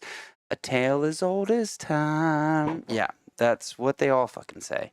You cannot, people. This is going to be the premise of my show. I feel like every single time. You do not deliver a bike to somebody. No, Okay? if they want a dirt bike, they have to have means of getting it. Yeah. Wherever. Oh, I don't have a pickup truck. I don't have a pickup truck to come. Then why the fuck you buying a dirt bike? You don't have a fucking pickup truck to buy a dirt bike, okay? So I caught Willie's on 285. So yeah, the comment was like, and he even said he sold a bunch of bikes. Like he had a weird feeling about it, and just was thinking about not putting that much gas in it, but it was too late by the time that he actually did it. So, well, and I asked the guy, I said, what was the address that he asked you to meet at? So if somebody in Atlanta is asking you to come to 3733 Brittany Walk, don't do it. Near Atlanta, don't do it. Don't do it. Because you know what's going to happen? Car wash. Fucking shit's going to be a wheelie bike Car after wash. that. Next time you see it, it's going to have ball tires. Did you see the video I took? We'll have ball tires. They're going to have folks be loose in the damn thing. All right, we're going to get into our next segment. So this dude, Ken Miller, I was just scrolling through Facebook. Wasn't creeping too hard. I promise. I wasn't creeping too hard. And I ended up seeing this video of this dude's son. That's and, like, and that I looks feel like a place I know. Huh? Oh no, that's another video. Yeah, but and like I said, we might. That look like that looked like the same place. All right, so I'm super pumped with this kid's effort because this is a big ass jump. Before I hit play with it, and you can tell he's on like a Cobra 50, maybe a 65 at best. It's tough to tell with it, but I just wanted to play it because how many times have us gone for a big jump and this was the end result? Oh yeah, that's definitely not it. Wait for it. Boom! Oh. And look, you can tell, like, it's his parents in there with the golf with cart. the camera. Because as soon as the boom, oh fuck, oh, Like both the feet off. came off the golf cart, and it's up. Time to rush to him. Yeah. So, I believe the Pretty kid. cool track. One more reason why Fat Boy don't fly. Yeah, he wasn't on again. But look at the like. Well, was it impressive for the 65 up there But look, in Charlotte? look at the hit and where he lands next. That's what's really impressive. Not only did he hit the worst part, the absolute worst part of where you could, he bounced and landed flat. So it was as hard as you can, back to as hard as you can. Yeah.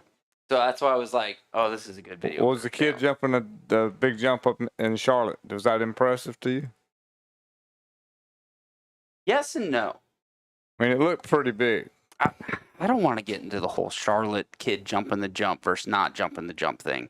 But essentially... He's seen it. Yeah, but other kids could have jumped it. Yeah. But they were told, if you jump it, you get docked. Yeah.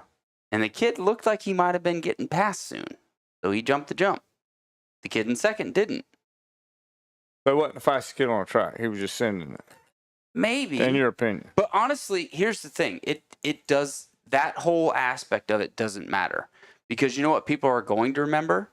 The kid sent it. Exactly. That's you know exactly what I mean? what I told her. Like, they will remember that over anything else. That will help with sponsorships. That will help with 5 years down the road where whole thing. this is the kid that did. Yeah, he made a this. name. You know what I mean? Yeah. So everybody knows that name now. it doesn't matter if he was about to get passed and that was his the out. kid in Charlotte. That was a genius. That was a genius move. Really, it He's was. seen it. Yeah.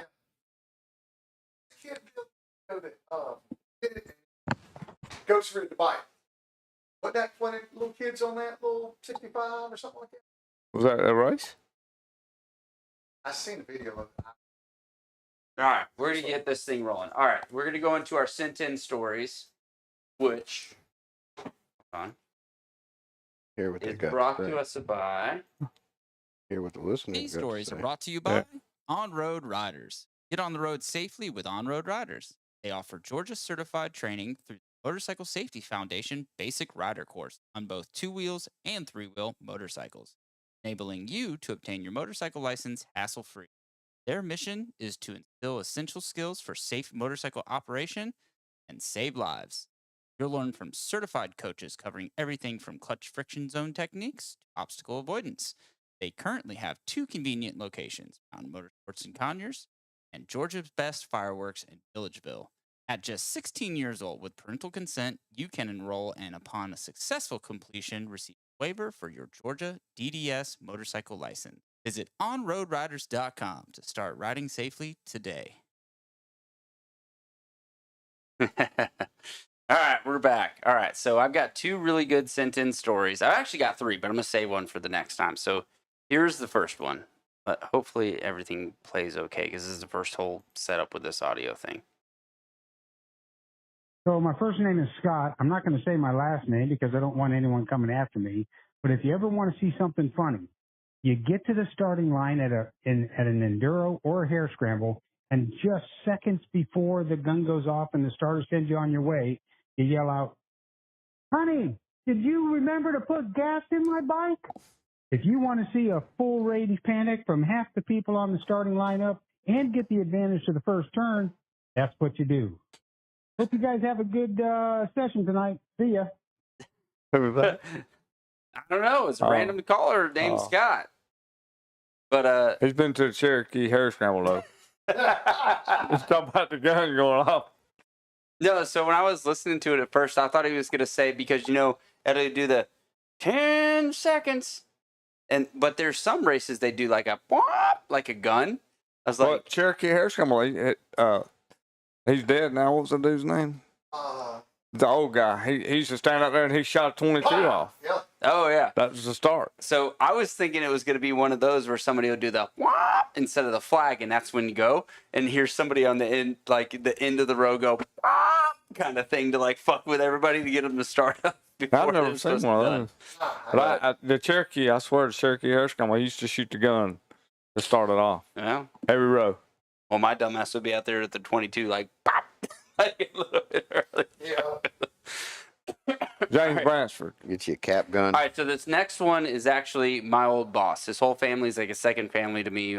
Before I moved up here to Georgia, I was working for his Cowie dealer that he opened up, which led into the KLX 140 story that we talked about all this. So here's a pretty funny story he sent me about it. When I was younger, I decided that it would be a great idea to open my own franchise cycle dealership. So although I had an incredibly successful career going in manufacturing, running plastic plants, I decided to take every penny I'd ever made, build a facility, and become a Kawasaki. When we first started, things were going fantastic. It took off. Our first year, we were the number 2 new dealer in the nation and the number 5 dealer in the Southeast. So we had pretty impressive results in a small town in Florida.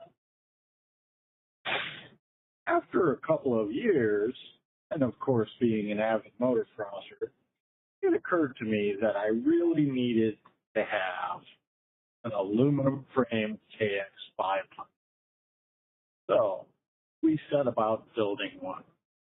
We took my 06 KX450F and a 94 KX500 and basically started with 2 motorcycles and a whole bunch of money and ended up with one.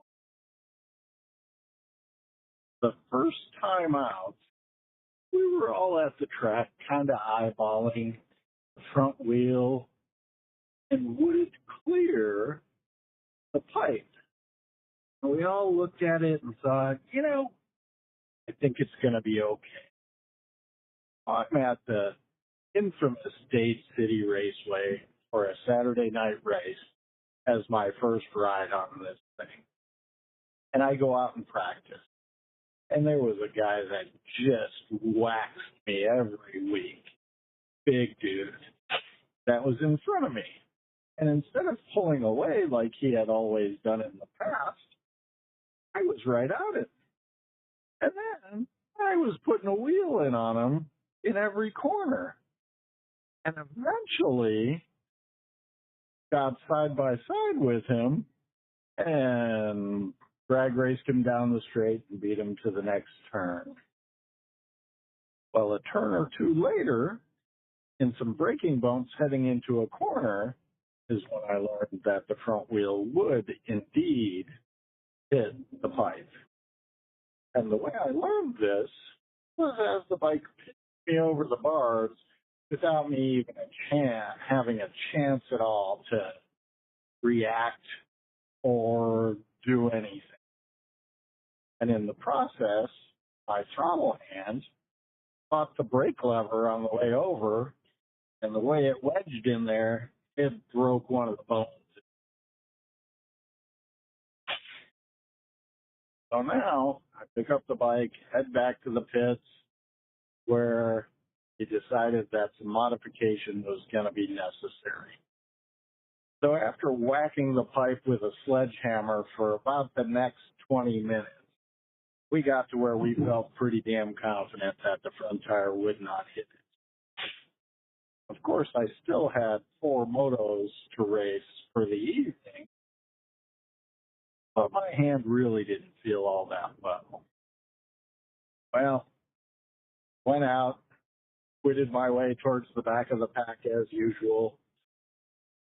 Did not have the tire hit the pipe anymore, and finished out the night without any more consequences. By the next morning, my hand was pretty damn swollen, but of course, being a dumbass motocrosser, I did not go to the doctor. I said it would be fine. Well, here we are, 20 years later. I've still never gotten that bone fixed. But the good news is that I can tell when the weather is changing because it throbs like crazy. You know what's funny about that is like I hear all the time people talking about like the weather, and you can tell it coming. With all my metal, all my broken bones, I can't tell. Not yet. Okay. Yeah. So I hear that all the time from people, but no, doesn't affect me at all. My dad's got a plate in his leg, and he's like, "Oh, it's about to rain." Sure as shit. 30 minutes later, it fucking starts raining. I don't feel nothing either. So yeah, that I actually bought that bike from him. It was kind of one of those things where it was like, I don't know how you kind of want to say. You didn't want to let it go out of the family, you know? Like, so he built this thing when he owned the shop, sold it to me. I had it for a bunch of years, sold it to Kenny that helped him build it. That was the one that gave me the Bent It name kind of thing. So, and he actually just 3 months or so ago said that he finally sold it to somebody else. So after all these years, we finally just let it go out of the family. So it's kind of like a service Honda 500, but it's Kawasaki. Yeah, but with a Cowie. But dude, I'm telling you, I actually took that thing in the woods with a few buddies of mine, which we were close in speed, and I didn't feel fast. And I said to him, I'm like, man, I don't feel like I'm going that fast on it. But you're riding. And my buddy was like, dude, I am doing everything I can to keep up with you. It's just, you're like, bro, that's all you can do on it. And then gone kind of thing. So it was a really cool experience. So I don't know if anybody has a chance to ride an aluminum KX 500 or Surface 500, but do it. It actually, I didn't have a beard until after I rode that bike. And then, that's amazing. And then I got married. Yeah. Kid, like wife and kids. Yeah. Life changing. Yeah. Yeah. He's full of shit, too. You got brown eyes? Oh, they're not brown. Because brown eyes, so I'm full of shit. No, they're still blue. Yeah. Even the eyes are lying. All right, so that pretty much wraps up most of my segments. I got in all my plugs. We got to tell a bunch of good stories. Yeah. I do have one I can talk about. I said I don't know if I want to talk about it or not because it's a little controversial because it might bring up some stuff. But I was going to tell a story about the last time 2 times ago, I went riding at a track locally. And kind of got some shit from the fucking owner. That's nothing unusual. Yeah, so this is Mike Crane's Notorious. Load it up. Stomping Grounds. So what is it popping up? Okay, it is popping up. So this video that I wanted to show was from back does it say the year? 8 years ago. And it's just it's almost like a compilation of just chaos that happened at this track. Yeah, but I've rode with you there since then. Yeah. No. Okay. But okay. I got you. Actually, this video, it's nothing to do with the tracks that I'm going to tell the story about. But I know you frequented off it. So 2-3 weeks ago, I'm at this place, and we're all sitting, waiting to go where you're. The staging area. The staging area. The staging area is, well, if somebody was to land the finish line jump and get squirrely, they could take everybody out, right? Clean them out. Yeah, clean them out, No right? shit. So he had 2 50s, or a 50 and a 65 on the track, and he's like, well, I'm going to let them ride a few more times. I'm going to, lessen the big bikes out there to mitigate the chance of something going wrong. I'm like, okay. He didn't use that word. I don't think he knows what mitigate is. No, he definitely not. And I said, well, I'm going to go sit in the shade a little bit. So right before you enter the track, there's a tree overhanging. And I was like, I'm going to go sit in the shade. So as I go to pull forward, he is screaming at me, the fuck are you doing? That's on the track. Now there's a banner. We're in the same vicinity. Actually, if somebody got squirrely off the jump, I'd probably have more time to be like, somebody's coming, I'm going to get out the way kind of thing, right? I'm just like, what? Like, I'm confused. So I'm like, okay. So I loop back around, sit in the sun, baking. 20 minutes later, I finally get to go on the track, which is fine. Like, whatever, that's your thing. But he comes over and does this whole, I'm just doing this because, if somebody comes off the track and gets squirrely, they're going to hit you right there because you're kind of on the track. And then I got to go to the hospital with you. And then it's my ass. I'm just like, that's not really how that works. But okay. Makes you feel better. Yeah, whatever makes you feel better. What if it's a helicopter? So I go and ride the track, and as I get tired, it's 15 minutes into like a 20-minute session. I'm like, okay, time to get off the track. So I'm on the left side of the track. I'm still going 7-8 miles an hour, right? But I'm just rolling the last jump before you get off the track. The next time I go to get out on the track, he stops me, looks at me, he's like, hey, you can't stop on my track. Are you sure you got the right guy? Because I didn't stop on your track. Yeah, I got the right guy. You stopped on my track. You can't stop on the track, man. Those are the rules. And trust me, I've been bitched at by him for stopping on the track because my dumbass ran out of fuel. An honest mistake. It's one of those tracks, and you kind of don't realize how much fuel you're consuming. So I ran out of gas and then learned you don't stop on his track even when you run out of gas. You keep riding your bike when you run out of gas. Pedal that thing. Yeah, fucking strider it. Fred Flintstone. There's no flaggers out there, but if somebody crashes, you don't stop on track. Just hold your hand up, say, hey, there's somebody in the road. Yeah. So, and I said to him, I'm like, are you sure you have the right guy? Because I did not stop on your track because I know you are big. That's a problem for you. And he goes, well, my idea of stopping on the track might be different than your idea of stopping on the track. And I said, what? He goes, yeah, you rolled that jump at the end. I said, so I was coming off the track, rolling the jump to the left side. He's like, if somebody lands on you, then I got to go to the hospital with you. I said, what the fuck are you talking about? And I had texted like 4 or 5 other people, and like 2 of them sent back, no, I'm not going to that track. I have problems with the owner.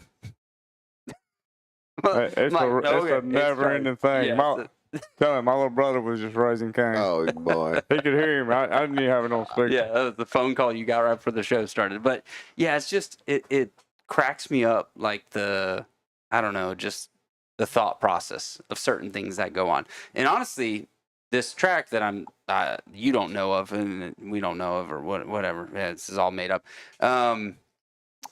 charges more than anybody else because they need to pay for these things. And it's like, you realize you got to charge more than anybody else because you fucking ran off so many people, right? Like a lot of people would come back to this place if every time they didn't come, they have an issue. Yeah. Makes sense, right? Yep. All right. So yeah, that was just a funny rant that I wanted to get out because I was just like, it's nothing unusual. It is nothing There's unusual. a whole bunch of you guys around. A whole bunch. It's just like, is this real life? I see it on a regular basis. I'm like, and the Facebook posts. I don't do Facebook. I know, but there's updates about upcoming rides and races and that kind of thing. My kid's in kindergarten. He's close to being able to compose a better post. Yeah, but can he read between the lines and figure out what he's saying? No, not many people can.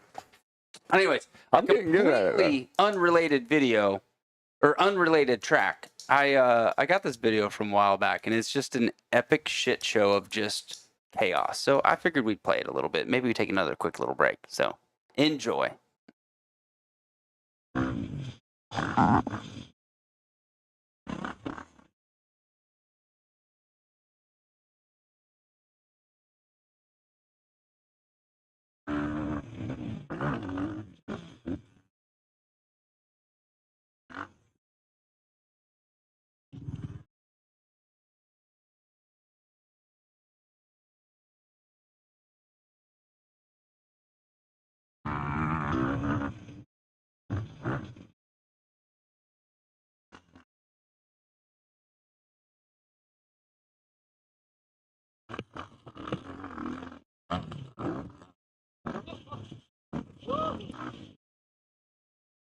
I'm gonna turn our mics on so we can kind of talk through this shit. Look,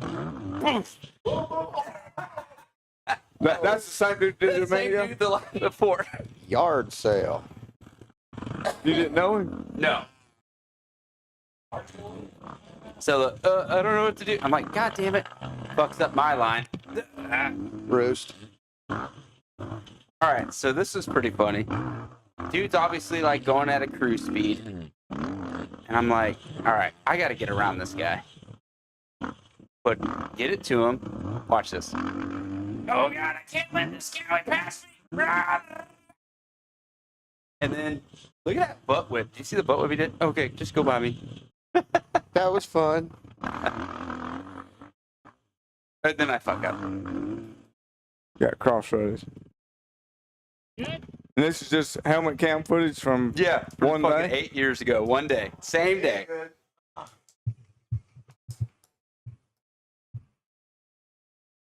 And I look back and I see there's a kid sitting there. I'm like, yeah, go.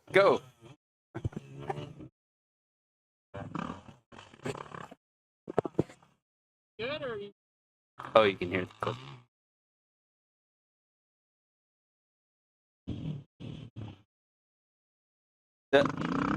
No, that was just me stalling it. Oh, there's Joe and Brandon. Oh, Brandon's been out there? That's a while ago. I think that was about it. Oh, no. Look. Oh, fuck. Did you run into him? No, almost. That was the thing. Like, I jumped the jump, and he was there. You know what I mean? Like, I'm really good at looking ahead. He was just there. Camping out. Oh, yeah. Look at that one. Oh, fuck. No stopping. No stopping on the track. No. This is a different track. This is a different track. Yeah. That's not the same track. Well, that's all the stuff that I got for the show. What other stories do you guys want to talk about? You got any other good stuff you want to hit on? Any fun stuff? The trip to Canada? What do we got? Canada was awesome. That was a great trip. Yeah, we hit all kinds of stuff. Rain. It rained a lot. There was a. So all three of you were on the Canadian trip. Yes. There's 5 bikes total, and we're 3 of the 5. We saw some crazy stuff. Me and Crane saw some stuff that nobody else saw. How they could ride bike and not see it, I have no idea. I'm like, you got to be shit. Like, so we're cruising. We're in Pennsylvania. No, Connecticut. We were in Connecticut? No, we were in Pennsylvania. No, we were in Pennsylvania. Yeah. Yeah, I know for a fact because I was like, where in the fuck are we? Let's get out of here. Yeah, And we were I'm in like, Pennsylvania already. Get me off this highway because there's a series of events happening that make me feel uncomfortable on this roadway. Yeah. So we're cruising along, and there's just some jackass guy weaving in and out of traffic. And I see him jet past us, and the next thing you know, he's jackknife sideways up in front of a semi-trailer truck, and the truck's just carrying him on up. Yeah, pushing him. And people are jamming on brakes going every which way. Was he in the car? Yeah, the guy in the car, he tried to cut off the 18-wheeler, and he clipped him. And it turned him in front of the semi, and the semi was pushing the car sideways down the interstate. At about 70 miles an hour. Yeah, in the middle lane. Yeah. 3 lanes, middle lane. This is happening. And shit just going every which way. Shit, just everybody All over scattering, everybody hitting the fucking brakes. So all of us, I look over it. We're all checking on each other to make sure we're all okay. But you can see all of us looking forward, looking in our mirror, looking forward, because we're all just waiting on these cars to just cram into the back of us. And we were with a buddy of ours, Bill. He was on a Harley, and we all went to the left. We were in the fast lane. We went over to the left on the shoulder and went around everything. Bill, he went to the right, dips off to the right, in between everything. And I mean, it's like, and then pops out the other side. I'm like, yeah, this is like a scene from Bad Boys or some shit where all these cars are blowing up and stuff on a bridge, and some dude just rides through it on a motorcycle. Yeah. Like, and we all like regrouped right after it, and like, you good? Yeah, like that was some crazy shit. We didn't stop for a second. We kept rolling because we had to get out of there. Shook up. So carry on about 2 miles. It wasn't far. 2 miles down the road, and I see 2 semi trucks pulled over. And if you ever seen a deer hit on the road, it makes quite a mess. Well, this deer had clothes on. Like a fat ass with the guts just strode all out. Man, they were still attached, and they were strode like from here to your front wheel. Just, I'm talking intestines. Just a big old, that dude exploded. Stunk. Yeah, it stunk. That dude exploded. And he rode past it and didn't even see it. They all rode, but me and Mike are the only ones who saw it. Nobody saw it. There was 2 semi trucks pulled over, and I guess one of the drivers got out to check on something, and another semi clipped him. Got him. And about a half a mile down the road, that semi that got him was over on the shoulder, and the front end was all tore up. Yep. But it was brutal, man. Stunk. Oh my God. Oh yeah. I was still shook up from what had happened, because you were like me and Mike were back there in the back. We were like this because when it started happening, that car, what happened was, it wasn't, when he come by like this and started zooming, what he did was, I seen it because I was watching him. I said, this dumbass is going to wreck. And about that time, he came up like this, and he clipped that dude, and he spun sideways, and he hit the tractor trailer in the side of the fuel tank. He hit that skid like that. And he bounced back. Other car popped him, and that's when he spun and went in front of the truck, and the truck was shoving him down the road. Because once me and him cleared, you had cleared, I was like looking like, what the hell? And when I looked back, the dude in the car had slung the driver's door open, and was stepping out of the car, and I was still fucked up with that. Yeah, I didn't even see the dude splattered on the road. Yeah, but that was it was a couple miles down the road. Really, I didn't see that. I guess I was daydreaming or not paying attention. Really daydreaming. That was deep. Oh man, still shook up and had my mind back there. It was a brutal scene. It was. But that was the worst shit I've ever seen. But we did see seals on the Cabot Trail. Yep, we saw seals. Nice. Rode all the way 2,000 miles and saw some seals. Huh? Oh, you're talking about just to get to get there. Yeah. So I had more than 2,000 miles. We saw George Bush's house in Kenny Buttport, Maine. Kenny Butthurt, Maine. Yeah. I got a picture too. You want to see it? Made my boy nervous. You're gonna make me nervous. No, it made Jeff. Yeah. He was nervous. He said, they got Secret Service. They got cameras on this. Yeah. I don't care. Fuck it. No, what? So we went with somebody of ours, Bill and Jeff, and I had never met either one of them. Well, I met Bill at your wedding. Yeah. But I haven't met Jeff before. Well, that's the first time I'd met Jeff. Well, I'll tell you what, Jeff is quite the man. He's a different dude, but it's all right. No, this guy rode.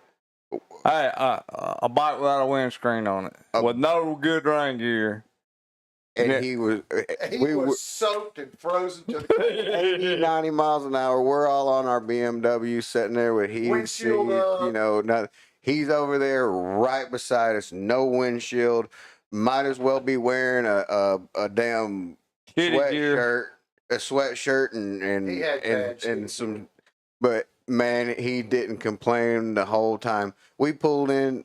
He told me he was freezing. Yeah, and he had his heated gear. And we're like, we stopped to eat, and he was freezing, teeth chattering. Yeah. And I'm like, dude, I was really worried about him. They had gloves. I bought me some gloves because everything I had was soaked. Yeah. I wasn't miserable, but like, what the hell? They got gloves, I'm going to get some. I was really worried about the guy. I'm like, dude, he wouldn't buy no gloves. I started to give them to him. I'm like, Jeff, are you okay, dude? Like, you can't get on that bike. Dripping with the water when we stopped eating lunch. She said, remember? What the lady said? She said, pee-pee. Yeah. We were in a French. Yeah. We were in French Canada, and everybody spoke French. Pee-pee. In a whole puddle of water. All the way across the restaurant. It ran from here to your front tire across the restaurant. Yeah. So we're standing outside getting ready to go, and he's sitting there shivering and shaking, and I'm like, you can't get on that bike like that, man. You'll cramp up and wreck, dude. You can't. And he's like, well, I got my heated gear. You Right think in front I of should? George Bush's house. No. Text it to me. I can put on the. I was like, I don't know how to do it. He's like, I got my heated gear. Rumors. You think I should put it on? Yes, put it on. I'm like, dude, you mean to tell me you've come all this way and all that, and you haven't had your heated gear on, but you've had it with you? Yeah. Yeah. Yeah. It's like the scene in Dumb and Dumber when he's like, he's like, my hands are freezing. He's like, maybe you should take these extra gloves. Yeah. Right? Like, you've had extra gloves this whole time. Yeah. Now, remember, also besides that, remember, we was Three Rivers, Canada, or whatever that is. Trace Rivieras. Or whatever. Yeah. Man, it was pouring. Pouring. It was pouring. We were getting ready to leave. We were all looking at this. We were all getting all our rain gear on and stuff. And we go outside. We're getting ready to get on the bike. We're fully loaded up. Fully loaded. We're ready to go. We all turn the keys on, hit the starter. Boom, boom, boom, boom. All was cranked. Jeff goes, Oh, no. he goes, Hey, then he's trying to tell him, wait, how to put a dang battery. But he's like, you got to do that. My red. Get the fuck out of this way. Goes, I own a transmission shop, man. Chill. I got it. Yeah, I'll have this battery in 2 seconds. Just back up for a minute. So we had to go get him a battery. Bill had to go get his ass a battery. Yeah. Like that on there. But that was it. Really Bill came back. He was soaking ass wet. And then the rain stopped. Yep. Well, it slowed down a little bit. Slowed down. But when Bill left out, I mean, it was pouring. The gutters were full when he left. But it was quite an adventure going up there. We stayed in this bed and breakfast. What was that boy's name? Oh, what's his? I got the pic of George Bush's house right there. Yeah, there I am with my buddy Coleman. We're just hanging out, Kenny Butthurt. I mean, Man. that was probably one of the best trips. As far as just what we seen and what we was able to do. George, yeah. George's wife. George, we got some toilets to clean today. Yeah. What? Oh yeah. She ran the place. So it was a bed and breakfast right there. It was a bed and breakfast, right? And I don't remember the lady's name, but the Willow House. Yeah, so the Willow House. Yeah, so Pick Two, Maine. We're there. Pick Two, Nova Scotia. And we noticed that this older lady that's kind of looks like Carol Baskins. I swear to God, if you remember the Tiger King, Carol Baskins, she reminded me of Carol Baskins. All right, so and then George is the do boy. He's Cabana boy. You know what I'm talking about. So George is just lingering around this whole time, and whatever Mama says, he jumped on it. So, we're getting all ready to check out and everything, and she's like, George, go check this. George, go check that. Like, I can hear, in the kitchen, because it's an old house, and she thinks that nobody's listening. Well, I was like sitting on this little love seat that's by a window because it was raining, and I was just watching it, drinking my coffee, and George was Cabana boy. Cabana boy. Yeah, he was straight up. like, Mom must have had the money. yeah. Yeah, she bossed him around. Yeah, he grind that axe for a long time. He was a good little house bitch. Yeah, he was house bitch for sure. Yeah, he was. And it was funny. Coleman went downstairs and made coffee. All right. And I don't know where Tyler was at. He makes his coffee, puts his cream and his sugar, and he mixes it up with his stir stick. Then he takes a napkin and he puts it down, and he puts his stir stick on a napkin. He goes outside and he's drinking his coffee. So a couple minutes later, I mosey on down, and there's Carol Baskin. I see someone made coffee. Like, yep. And they were ever so thoughtful to leave their stir stick on my antique counter. And I was like, well, we put a napkin down. He's like, so I have plenty of these stir sticks. Throw them away. And I'm like, okay. Well, Coleman did that, not me. You know? Yeah. And, you know, and then I was like, so in the South, when you do that, that means you're coming back for another cup. And she looked at me like I was crazy, and I'm like, that's just the way we do things. We're not wasteful. We make a cup of coffee, we stir it up, we put it in, because we're coming back for another cup. There's no use in getting another stir stick or whatever. Early. We were the first ones up. There's nobody else up. But it was funny. She was all bent out of shape that Coleman left a stir stick on her little table. Coleman? Hey, man, she gave Goddamn. Was that the one upstairs? No, in the dining room down downstairs. Yeah, and then they fed us like some avocado egg toast. It was good. It was good, but wasn't that much. 2 or 3 more would have been nice. It wasn't enough for a country boy. Yeah. Yeah. And then we were in Pick 2 another night. Now they have like this live music thing going on. You know how all these new little towns and cities have got their live. We're trying to make some money. Come eat the restaurants, listen to music.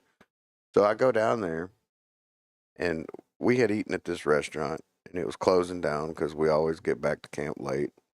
And they're all in there bullshitting, talking, and I went outside and was hitting my vape, and I hear this music coming from a tent like a block away, right on the water over there. It was real nice and pretty. I go walk over there, and there's a dude in there, and he was singing David Allen Coe.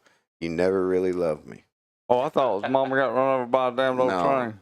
It was You Never Really Loved Me.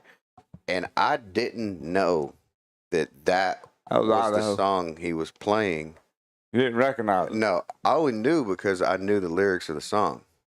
It was the most Canadian rendition of David Allen Coe I'd ever heard in my life. Like, it was horrible. They started walking down towards the tent, and I'm walking back, and they're like, what's going on over there? I was like, nothing. Nothing. You don't even want to go. And then on the way back, like, they have this little beach, and it was literally no bigger than this room.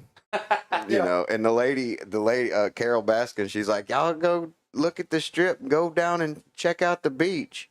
And we walked down there, and it's like, is this the fucking beach? It was. It was just like, and there was like 2 wooden chairs out there. It was like a postcard beach, you know? Yeah. Like some. Like you take a picture of it and it makes it seem like it's a massive beat. Yeah. Here, good times right there, show it brother. up to that one. Huh? To that camera. You show it on that.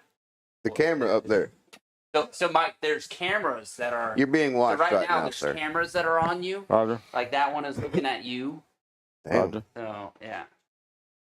I could see myself on that one. That was good times. What is that? Idaho. What? You technology. Hey, you got grandkids. You might want to get them to show you how to use your fucking phone. Yeah, was me trying to get mom. How old's Turkey? He's 4, 3. How old's Huntley? Huntley's 4. Turkey will be 4 in December. You know they got another one, right? Which one? RJ. Walker. Yeah, RJ. You don't know about Walker? Yeah, but she's still a baby. Yeah, she's. She'll be 6 months. The first. Damn. Yeah. Already. Little chunky thing. Yeah, she's a chunkster. Gets that from her dad.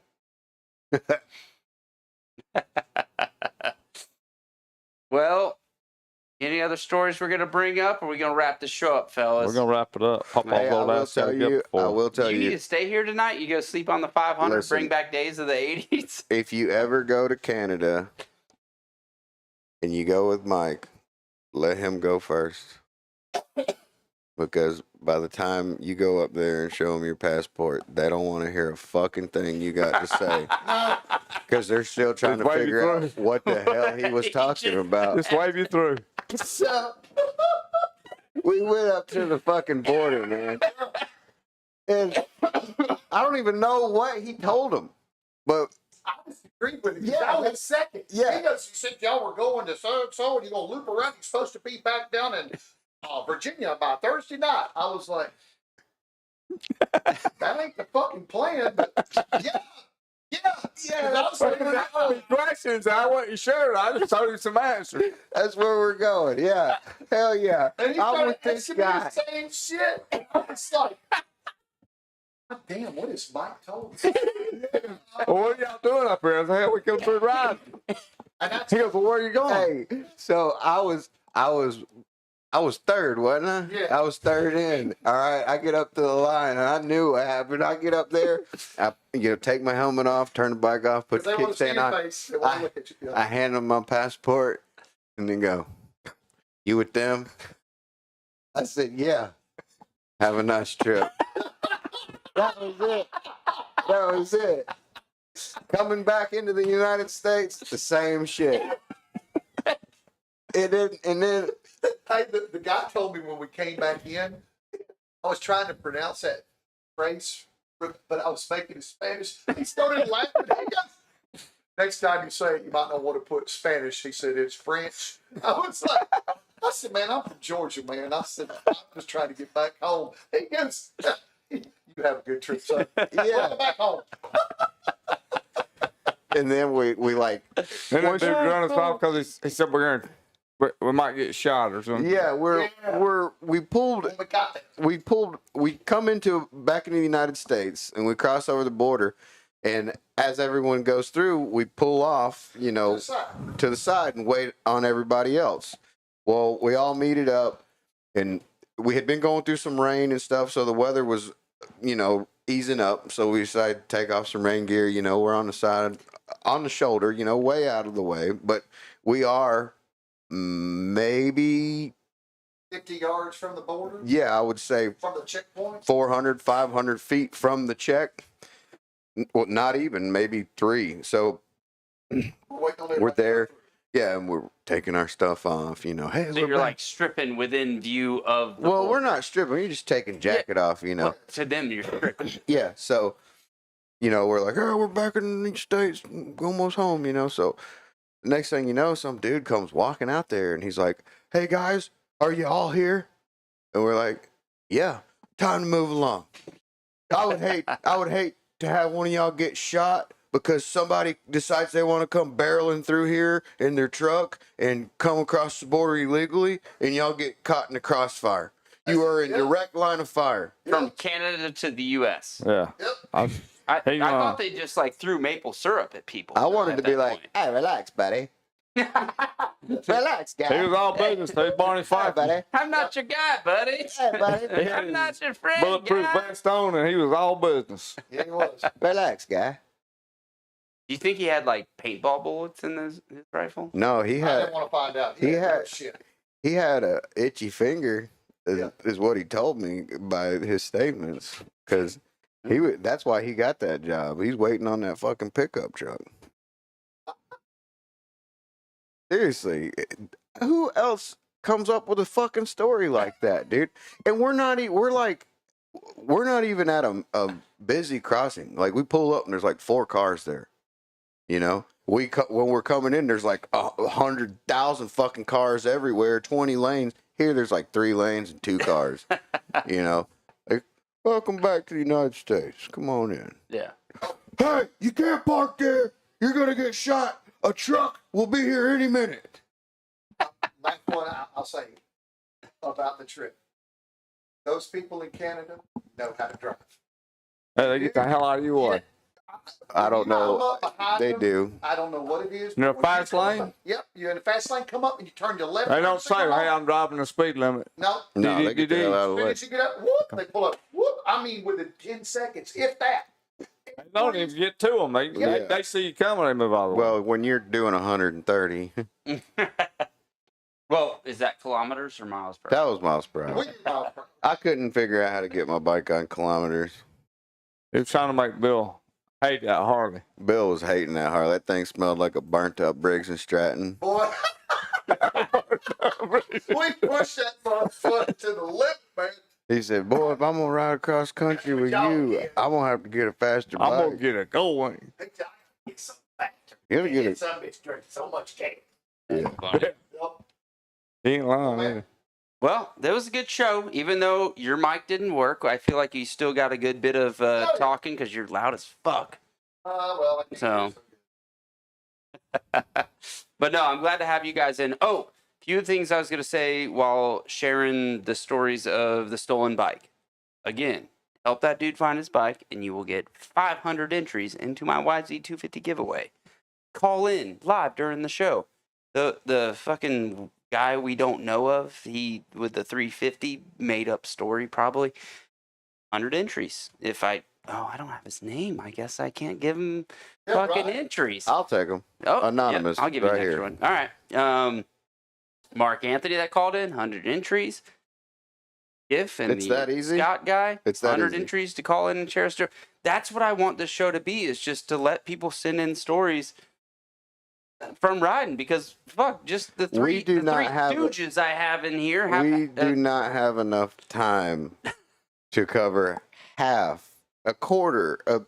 You know how many miles I've ridden with that guy? I'm sorry. No, it's been a blast. It's been a blast. Every single one of them is a great time. And the miles that I've put on the road with you over our trips, Mike. I came up with my buddy and that there peanut butter and jelly.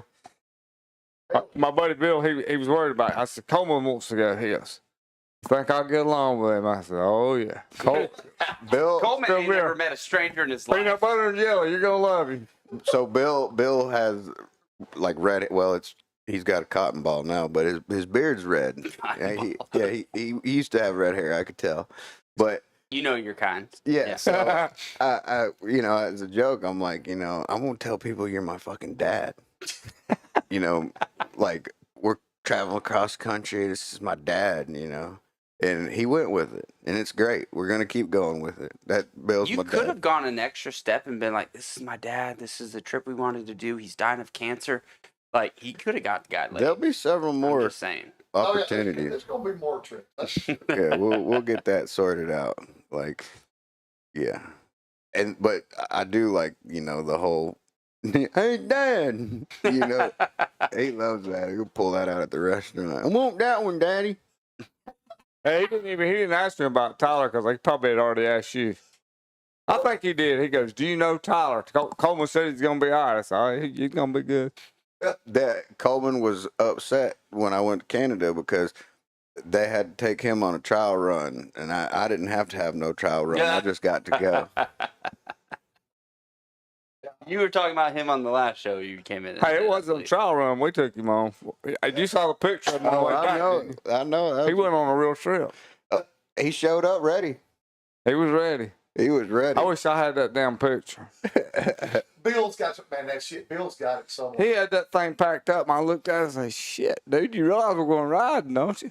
No. I pulled up at Bobby's. It was higher than his head when he was sitting on it. Yeah, it was higher than his head. I pulled up, and the first thing out of Mike's mouth, he looked at everything on my bike. He goes, "God damn, did you use the bags? Is there anything in the side bags?" I had the kitchen sink up in this son of a bitch. He ain't lying. He brought everything, including the kitchen sink. He had a big ass tent. He had him a chair to sit in the tent. Dude, he was sending this stuff home left and right before we got back home. I had a jet ball. I had stuff, a little rope saw. I had all kinds of shit. He's ready for the damn trees to fall across the road. I haven't been enough times in West Virginia to know. Yeah. But yeah, anytime you can't get anybody You on got the the show, picture? I'm always down. Yeah, no, it'd be good to have you guys in anytime. Even this fucking knucklehead, it's his second time in. But Well, we got plenty more stories. what else was I gonna hit on? Yeah, send in some stories. We'll play them. That's the premise of the show, just to give the person that doesn't have a way to send in stories and let the world hear them. That's what we're here for. So, all right, we're gonna wrap up the show, and you guys probably don't know because fuckers don't listen, obviously. So at the end of the show, I always ask my kid to tell me a motorcycle story. So that's what we're gonna hear on the way out. We'll hear the outro, and then we'll end the show. So we'll see you in 2 weeks. Thanks for listening. I will also want to remind, available anywhere your podcasts want to go. I finally, officially, it's on Apple Podcasts. Anybody that wants to listen to this, it's on Apple Podcasts. You just go right to your fucking phone. Hit it. Campfire Moto Stories. Episode 1. Play them all. Nice. So. What's in 2 weeks? 2 weeks is my next show. God damn, Grandpa. He was I thought you were talking about a race. Like, hell, there's one this weekend. He's ready to go. Old Pawpaw's ready to go. Way past Pawpaw. Way past it. He's sitting there thinking, No, but hey, thanks guys for coming in. It's been a good fun. Thanks, man. Yeah, we'll have you in again. I got to be back up in less than 6 hours. And go to You work. need to stay here. You can cuddle with me. Nah. No, he's out. He's got it. Got a sweet little dog that'll cuddle with you.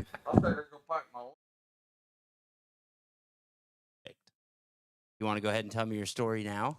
Yeah. Go ahead. One time, me and Frankie and my friend Ducky went on a street bike all the way to Target. Target? And we got some Legos. What kind of Legos did you get? We got Christmas Legos for Christmas. Oh, because Christmas is coming up?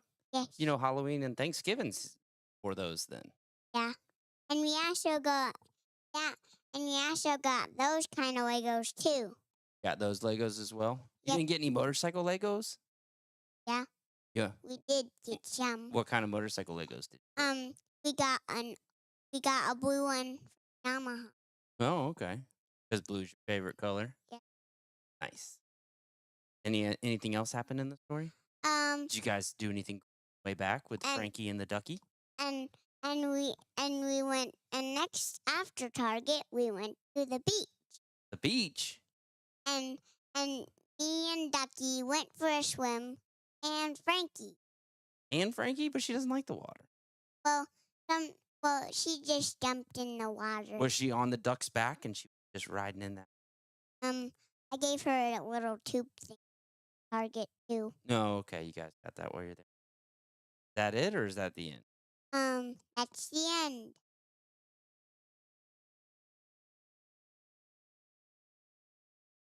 You wanna talk about a little bit?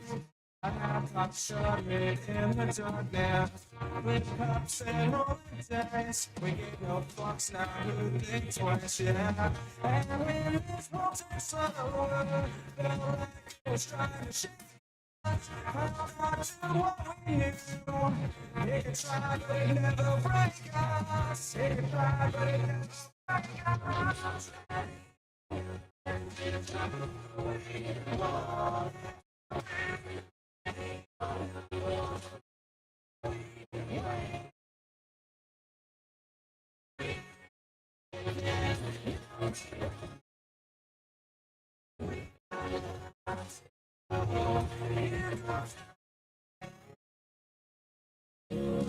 Let's talk about what's going on. Like we can't function on this level. You laugh at who we are. You're the joke that's taken too far. So let's go crashing over. We won't let it get we just keep getting closer.